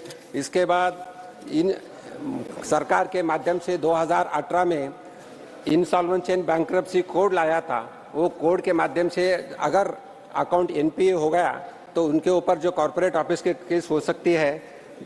सम फ्यूगिटिव इकोनॉमिक ऑफेंडर्स 2018 में एक्ट लाया है, जो जिनके माध्यम से बड़े अकाउंट एनपीए हुए और जो इंडिया में रहते नहीं, उनके ऊपर भी केसेस हो रही है और उनका ये हो रहा है। इसके बाद लुकआउट सर्कुलर भी दिया जाता है बैंक के माध्यम से जिन्होंने लोन का बराबर रिटर्न नहीं किया है। इसके साथ मैं बताना चाहता हूँ कि यहाँ जो लोन्स रिटर्न नहीं करते उनके फाइनेंस इंस्टीट्यूशंस को एक क्रिसिलियस माध्यम से सर्कुलर जाता है, जिन्होंने ज़्यादा लोन लिया है उनका सभी को इन्फॉर्मेशन दिया जाता है।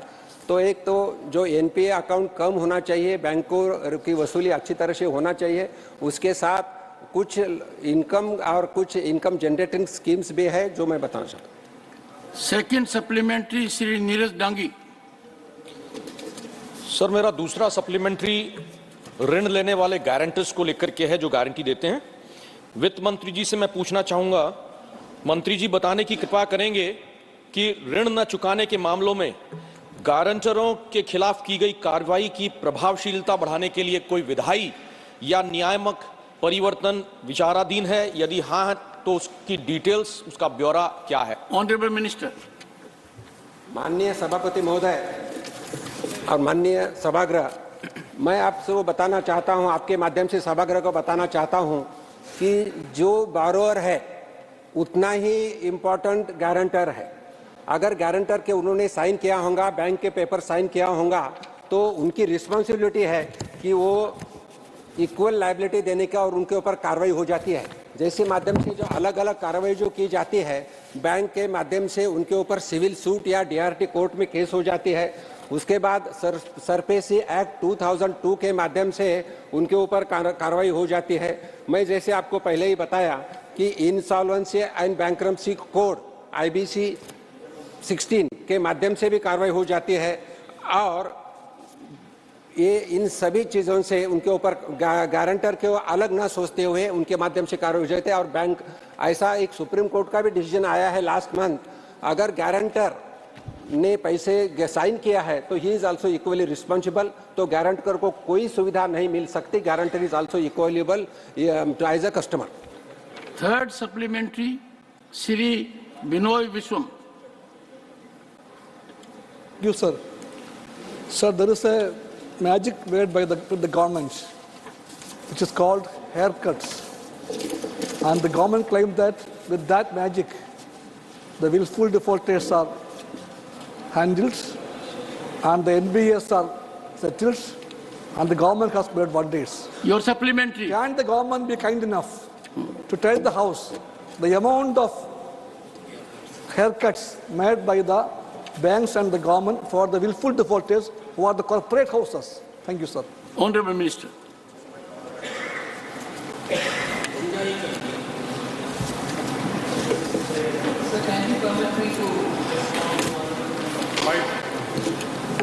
It's not the government which suggests saying take this haircut or take that level of haircut.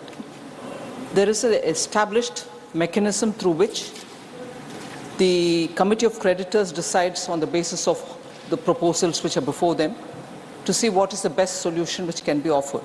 So first I would like to dispel the impression that the honorable members having and also probably putting before this House that the government decides on how much has to be the haircut. Not at all. There is an institutional bylaw mechanism which decides on how the creditors are going to be paid back. So I would like first of all that thought to be removed, and if that thought is removed, there is no further answer required according to me. Fourth supplementary, Shri Jawahar Sarkar. Sir, this question has been replied to in terms of receding amounts of bank loans, bank write-offs. Fair enough. The point that I want to ask is that are we making international comparisons? Because the IMF data released every 6 months shows that the average loan write-off, average bad loan, what we call GNPA to total loan, GNPA to gross NPA to total loan is around 1% to 1.5%. India went up to 11%, a humongous 11%. Forget the history. Your supplementary. My supplementary is government making comparisons with international norms to understand how good or how bad we are? Honorable Minister. सभापति महोदय, मैं आपके माध्यम से माननीय सदस्य को बताना चाहता हूं, उन्होंने 3 से 4 क्वेश्चंस हमें राइटन में भी पूछा था, और मैं बताना चाहता हूं return of loan, write off loan, या it doesn't mean we are giving the waiving of the loan. There is a lot of difference. अगर बैंक ने राइट ऑफ लोन किया तो उसी का बैंक प्रोविजन करती है, और जो कार्रवाई होना चाहिए जैसे मैं पहले बताया, वो कार्रवाई पूरी तरह से जो अकाउंट जिनका एनपीए है, जिनके ऊपर कार्रवाई हो जाती है, जिसमें डीआरटी कोड से हो, इंसॉल्वेंसी आईबीसी कोड हो, या सभी कार्रवाई हो जाती है. अभी जो क्वेश्चन पूछा है कि जिसमें जो एनपीए के बारे में भी उन्होंने सवाल पूछा था 11.4, अगर मैं बताना चाहता हूं तो 11.4 जो हुआ था एनपीए, दैट वाज इन 2018. 2014 में माननीय प्रधानमंत्री जी के नेतृत्व में सरकार आ गई, और ये सरकार आने के बाद 4 साल बैंकों को प्रोविजन करना पड़ा. इसीलिए, और उसके बाद ऐसा कोई भी फोन बैंकिंग नहीं था, कुछ इंटरफेरेंस नहीं था बैंक में, इसीलिए 4 साल एनपीए बढ़ता गया. लेकिन अगर हम देखें तो एनपीए इतना कम हो गया है कि अराउंड 2% के आसपास है. एक मैं फिगर देना चाहता हूं, जिसमें अकाउंट अगर हम देखें एनपीए तो 2.06 करोड़ से 5.72 लाख इतना एनपीए कम हो गया है. तो मैं इतना ही बताना चाहता हूं कि राइट अप और वेव अप में फर्क है. नंबर 2, जो कुछ एनपीए हुआ था वो पहले इसमें हुआ था, और एनपीए का परसेंटेज भी मेरे पास मैं बताना चाहता हूं. 2022-23 में शेड्यूल्ड कमर्शियल बैंक का एनपीए 3.87% है, पब्लिक सेक्टर बैंक का 4.97% है, और प्राइवेट सेक्टर बैंक का 2.29% है. ये ग्रॉस एनपीए है. अगर हम आफ्टर राइट ऑफ करने के बाद अगर ये नेट एनपीए अगर देखें तो 0.95, 1.24 और 0.055 इतना नेट एनपीए है. तो जो 2018 में जो माननीय सदस्य ने फिगर दे, 2018 की फिगर है, 2018 से 2022 तक कंटिन्यूसली एनपीए कम होते जा रहा है. और मैं बताना चाहता हूं सभी सभागृह को कि अभी बैंक का पर्टिकुलरली पब्लिक सेक्टर बैंक का अगर सितंबर टू सितंबर लास्ट ईयर का अगर हम लास्ट ईयर का तो 1,04,000 करोड़ का बैंक प्रॉफिट में, और this year means September to September I am saying the profit is around 1,32,000 crore. All banks are in profit. NPA is going down, and under the माननीय मोदी साहब के नेतृत्व में हमारी इकोनॉमी बढ़ रही है और बैंक अच्छी कर रहे हैं। Fifth supplementary Shri Jairam Ramesh. Sir.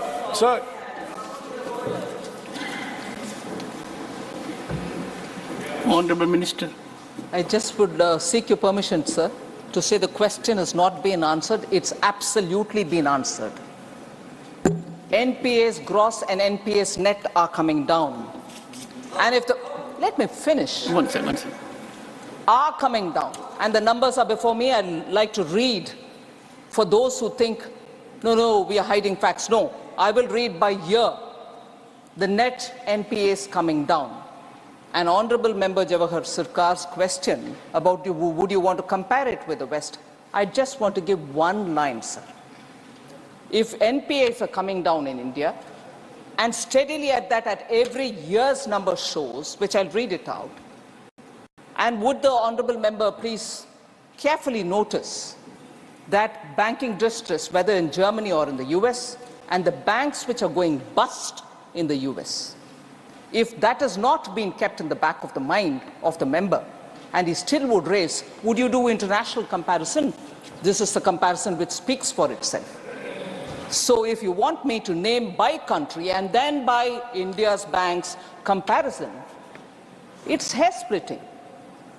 You are, as a senior member of the House, aware that even last year, major bank collapses happened both in the United States of America and in Switzerland and in Germany.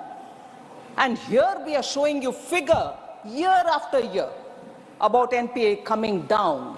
Doesn't that indicate the health of the banks in both these countries? Not only NPA is coming down, profit margins going up of the banks. So, for the sake of the member who would want to persist on this question, I would seek his intelligence as much as yours, sir, in kindly listening to this number. Public sector banks, scheduled commercial banks, I would read both, first the scheduled commercial banks and the public sector banks subsequently. Net profit, net NPA ratio reduction. The high point was 2017-18, when scheduled commercial banks had a 5.94% of NPAs, and public sector banks had 7.97. Next year it comes down to 3.65, public sector banks comes down to 4.80, and subsequently 2.81, 3.76, 2.39, 3.11, 1.67 to 2.19, and 22-23, sir, it's come down, the scheduled commercial banks' net NPA ratio as a percentage has come down to 0.95. And it has come down to 0.24 in public sector banks. Honorable Minister. Oh, sorry, sir. Oh, sorry, sir. They're drawing me to the temptation. Member Yagnik is a very senior member, a lawyer. She knows the technical terms, terminologies. From Write off and wave off. Come on. I hope the member of this House are not going to be tired of us repeatedly saying, what is a technical write-off, what is a wave-off? To go on asking this question. I'm not going to be tired to reply, but wave off and write off. Is this wanting a second reply? We've repeatedly said.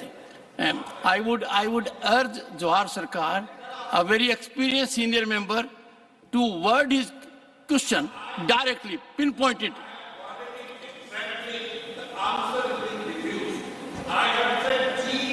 NPA, gross NPA to total load is a percentage that is internationally accepted.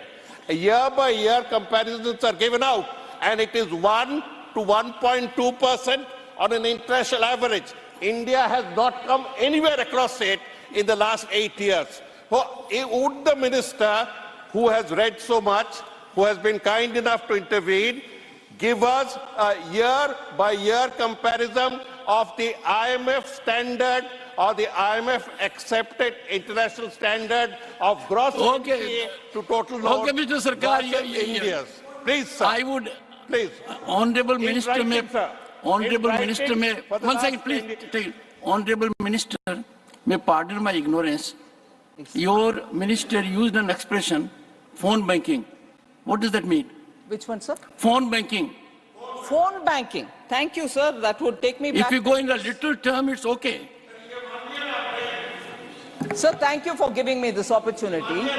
Phone banking was that time when in Indian banking, people would call the banks and say, so-and-so would come to seek a loan from your bank, please grant it. Meaning, don't have to look at his eligibility or his credit ratio, you must have to give him. So, actually, sir, today when this debate is being really hot enough to talk about gross NPA, IMF standard, measuring NPA versus the gross profit of the total loans issued, and so on, the heart of the problem was when, during the 10 years of the UPA's ruling, between 2004 and 14, phones were used to ask for delivery of loan to customers who were not worthy of being given a loan. The burden fell on us to sort the Indian banks out with reforms, identifying, first of all, the 4 R's that we talk about. Prime Minister Modi sat with all of us and sat with the entire, my predecessor spent a lot of time, Shri Jaitley spent a lot of time understanding where the problem was and working together with the Reserve Bank of India. So the phone banking was the method through which the political interference spoiled all our banks and drove them to loss-making situation. Today, if enthusiasm is shown on asking questions about NPAs, it is, first of all, look at the problem which contributed to NPAs and made Indian banks actually having a twin balance sheet problem. And the twin balance sheet problem made the Indian economy come down to being a fragile economy. That fragile economy today is the fastest growing and a rate of 7.6 in the last quarter. So please, kindly do recognize these things before questions on NPAs are asked. Jairam Ramesh, the last supplementary. Sir, thank you for giving me the opportunity finally pointedly for asking a supplementary. Sir, yesterday the Honorable Finance Minister answered a question in the Lok Sabha and said that there are 2,623 willful defaulters who owe the banks 1.96 lakh crores. Now, I would like to ask the Honorable Finance Minister, what extra and special steps are being taken to deal with willful defaulters? Because a willful defaulter, by definition, is a deliberate defaulter. He is full of will to default in the first place. So I would like to ask the Honorable Finance Minister, without getting into the history, 2,623 individuals own the bank's 1.96 lakh crores. Would she consider naming and shaming them so that there is pressure on these Honorable defaulters? Minister. Sir, action is being taken on willful defaulters. My answer in the Lok Sabha is actually indicative of banks taking steps towards getting the money back from these people. Action, again, I'll just highlight the cases because that will specifically answer a question raised by the Honorable Member. As of 31/3/2023, the legal suites for recovery were filed against 13,978 accounts. Action under SARFAESI have been initiated in 11,483 cases. FIRs have been filed in 5,674 cases. Aggregate amount of 33,801 crores have been recovered till 31/3/2023. The amount recovered is 33,000. Sir, therefore, the actions, and also there was a time, I think I've answered a parliament question, about cases taken up by the ED. Now, why do I bring that here specifically? The money is recovered and the money is returned to the banks themselves, subject to correction, because I'm just saying it out of my memory. More than about 13,000 crores have been given to the banks from these defaulters on whom PMLA cases have resulted in action through the Enforcement Directorate. So monies are being recovered through CBI cases, monies are being recovered through SARFAESI.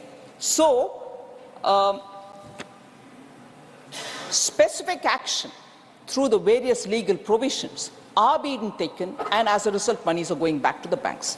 Now, as on 1st December 2023, just a couple of days ago, assets amounting to 15,186.64 crores have been confiscated by the ED. I want this specifically on the record. 15,186.64 crores have been confiscated by the ED, out of which amounting to 15,183.77 crores have been restituted to the public sector banks. That amount where I said subject to correction 13,000, I stand corrected. The amount is more than 13,000. It is 15,183.77 crores which have been restituted to the banks. So the bank, the phone banking, NPA, what goes to the bank? This is the kind of constant action being taken by the CBI, ED, and the income tax and others, that money, both from the willful defaulters and from others who owe the Consolidated Fund of India, the money which has to go back through the banks or otherwise directly, are being put back. So this 15,183.77 crores is under the PMLA. Furthermore, sir, PMC Bank has recovered, I'm sure many from Maharashtra will be interested in knowing about this. PMC Bank has recovered 104.02 crores with active cooperation and support of ED. Assets amounting 692.89 crores have been confiscated under the provision of the FEOA 2018. So monies are constantly being recovered, not small amounts, huge amounts, which are going back to the public sector banks. Thank you, sir. Question number 19, Sri Mukul Balkrishan Vasnik. Honorable Minister. Table the House. Sir, supplementary.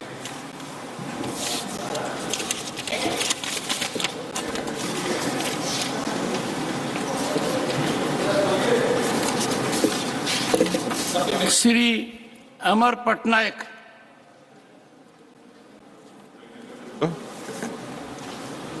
So it's really laudable that we are on track as far as achieving the non-renewable component in the energy consumption basket.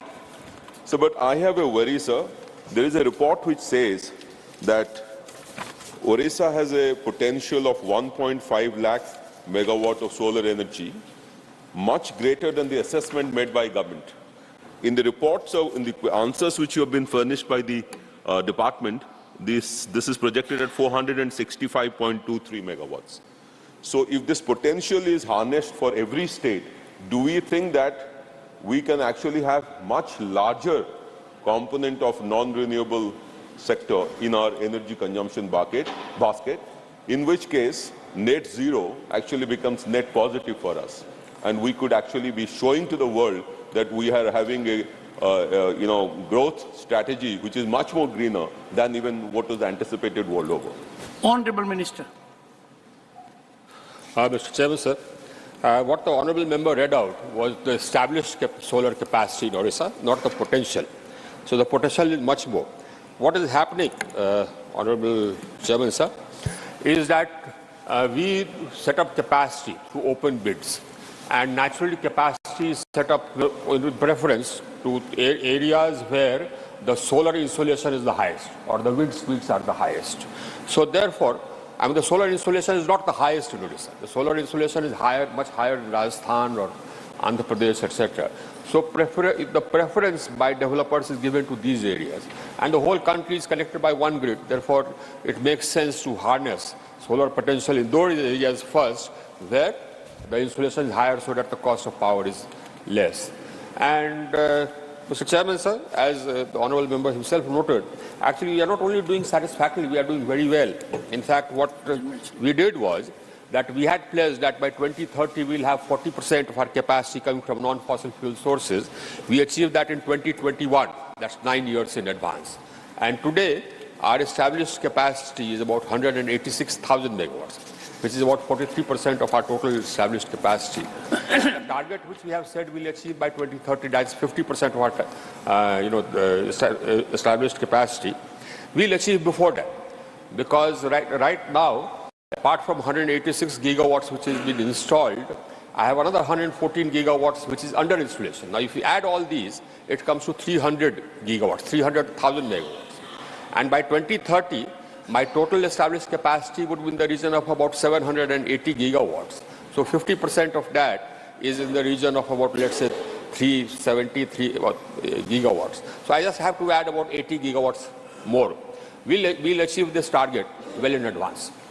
Dr. C.M. Ramesh.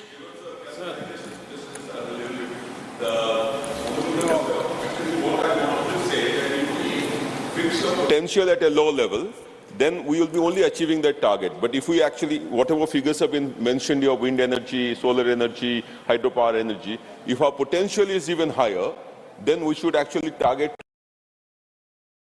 to actually achieve that. In which case we will have much better potential to achieve a higher growth rate, and even our fossil component can become even more. Well, the Honourable Member can meet the Honourable Minister in his chamber. Dr. C.M. Ramesh. As per the Minister said rightly now, to achieve the goals, every year we had to do 30 gigawatts, solar I'm telling about the solar. But doing the 30 gigawatts solar, now our manufacturing solar panels in India is not matching,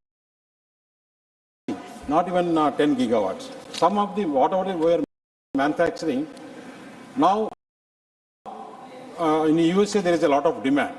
Now majority of the manufacturers, they are sending to the USA, and we are not importing because of BCD 30-40% tax. Now how to achieve this, Minister has to explain now. Honourable Minister.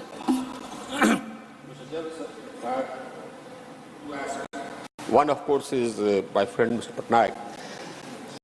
Our ambition is not limited to achieving 50% of our capacity. In fact, our ambition is much higher. As the Prime Minister announced, by 2030 we'll have 500,000 megawatts of established capacity coming from non-fossil fuel sources. So actually our ambition is much higher. Now I already have 300 gigawatts, 300,000 megawatts established. I have to establish about 200 gigawatts to get to 500 gigawatts. So we've laid down a trajectory of bidding out 50,000 megawatts every year. So that will actually take us to another about, we have 6 years left to 2030. Thank you, if I add 50 gigawatts every year, that will take me to 600 gigawatts. So I'll be ahead of that target as well.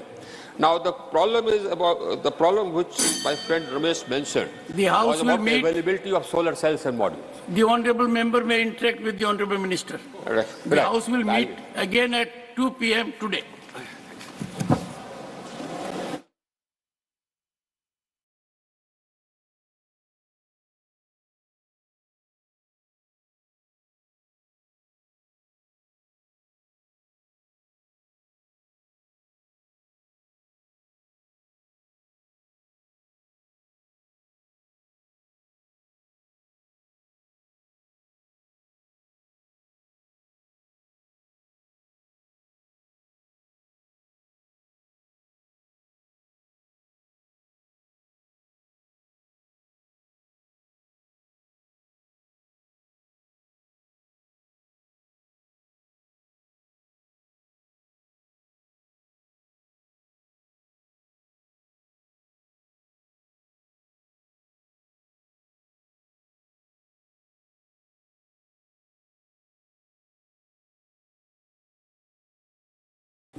Honorable members, I am pleased to extend birthday greetings to Honorable Member of Parliament, Shrimati Rajni Ashok Rao Patil.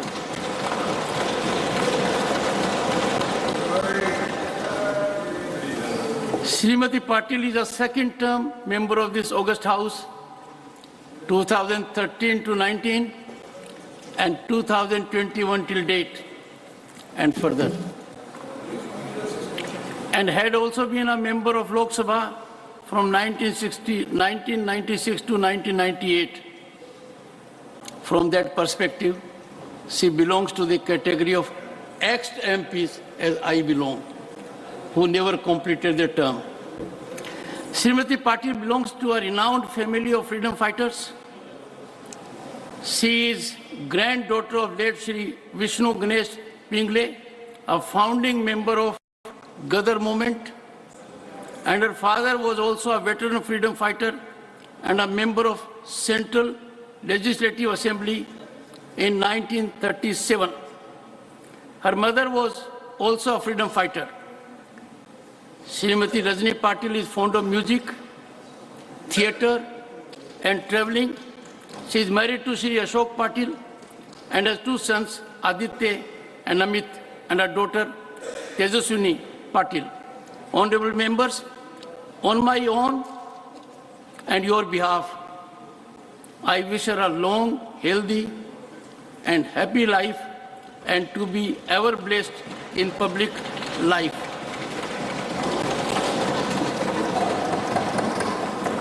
Papers to be laid on the table.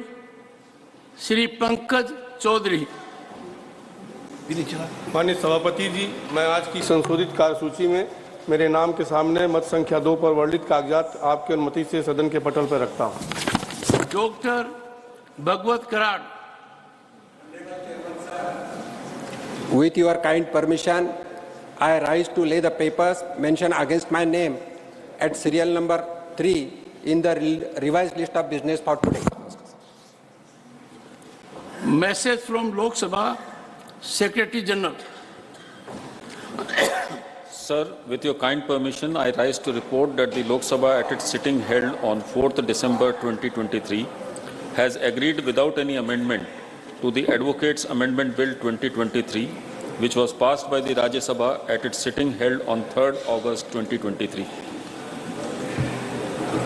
Report of the Committee on Government Assurances, Dr. M. Thambidurai, Shri M. Mohammad Abdullah.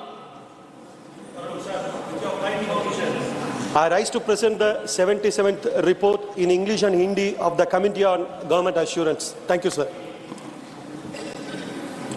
Honorable members, notice under Rule 267 received from Shri Binoy Vishwam does not merit any admittance. Honorable members, it is not appropriate when a notice has been declined, the same notice is repeated the next day. Matters raised with permission, please. Professor Ram Gopal Yadav request to include a area community in the scheduled caste list of Uttar Pradesh. धन्यवाद श्रीमान उत्तर प्रदेश में अहेरिया जाति ये दलितों में भी दलित के समान 1949 से पहले तक गवर्नमेंट ऑफ इंडिया के उस वक्त के जॉइंट सेक्रेटरी भंडारकर साहब ने एक चिट्ठी लिखी थी राज्य सरकारों को कि 1931 और 1941 के सेंसस में जो जातियां अनुसूचित जात में हैं उनकी सूची भेजी जाए, उन्हीं को अनुसूचित जात में रखा जाएगा। श्रीमान 31 के सेंसस में क्रमांक 26 पर अहेरिया, 27 पर बहेलिया और 28 पर पासी अंकित थे, एक ब्लॉक में रखा गया। 41 में भी क्रमांक 59 पर अहेरिया, 60 पर बहेलिया व 5 अन्य जातियां एक ही ग्रुप में रखी गईं। अज्ञात कारणों से बाद में इसमें से अहेरिया को अलग कर दिया गया, शेष जातियां शेड्यूल कास्ट में अब भी हैं। इस जाति के लोगों ने निरंतर प्रयास किए, लेकिन न संसाधन है न बहुत बड़ी संख्या है, इसलिए इनका किसी ने सुना नहीं। अंत में 16 में उत्तर प्रदेश सरकार के समाज कल्याण के विभाग के प्रमुख सचिव ने एक पत्र लिखा सामाजिक न्याय और अधिकारिता मंत्रालय के लिए, यहाँ दिल्ली के लिए, और उन्होंने लिखा कि अहेरिया जाति को उत्तर प्रदेश अनुसूचित जाति की सूची में सम्मिलित किए जाने के संबंध में राज्य सरकार द्वारा अनुसूचित जाति एवं अनुसूचित जनजाति शोध एवं प्रशिक्षण संस्थान उत्तर प्रदेश से अहेरिया जाति का सर्वेक्षण एवं निर्जातीय अध्ययन कराया गया है। संस्थान द्वारा प्रस्तुत की गई अध्ययन आख्या में ये उल्लेख किया गया है कि अहेरिया जाति की सामाजिक, आर्थिक, शैक्षिक एवं धार्मिक स्थिति को देखते हुए इस जाति को अनुसूचित जाति की सूची में सम्मिलित किया जाना उचित है। अहेरिया जाति अनुसूचित जाति की सूची में किए जाने के सभी पात्रताएं एवं अर्हताएं और योग्यताएं रखती है और उत्तर प्रदेश में अनुसूचित जाति घोषित किए जाने के लिए प्रदेश की अनुसूचित जाति की सूची में सम्मिलित किए जाने की संस्तुति की जा रही है। इस अतः अनुरोध है कि कृपया उत्तर प्रदेश में निवास करने वाली अहेरिया जाति को उत्तर प्रदेश की अनुसूचित जाति की सूची में सम्मिलित किए जाने हेतु कृपया आवश्यक कार्रवाई करने का कष्ट करें। श्रीमान, सारे शोध के बाद, सारे पैरामीटर्स को पूरा करने के बाद भी इस उत्तर पत्र के जवाब में ये कहा गया कि ये हैं फॉर्मेलिटीज पूरी नहीं होती। बिना रजिस्ट्रार जनरल ऑफ इंडिया ने बिना किसी तरह का शोध कराए हुए यहाँ से एक चिट्ठी लिख दी। सर, स्थिति ये है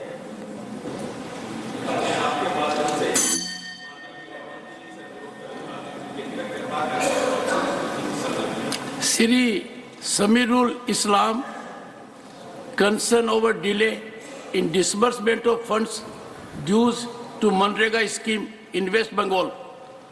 Respected Chairman Sir, the issue of Manrega is not only a union government scheme. It is an act established in 2005. The primary focus of this act is on the improvement of rural livelihoods.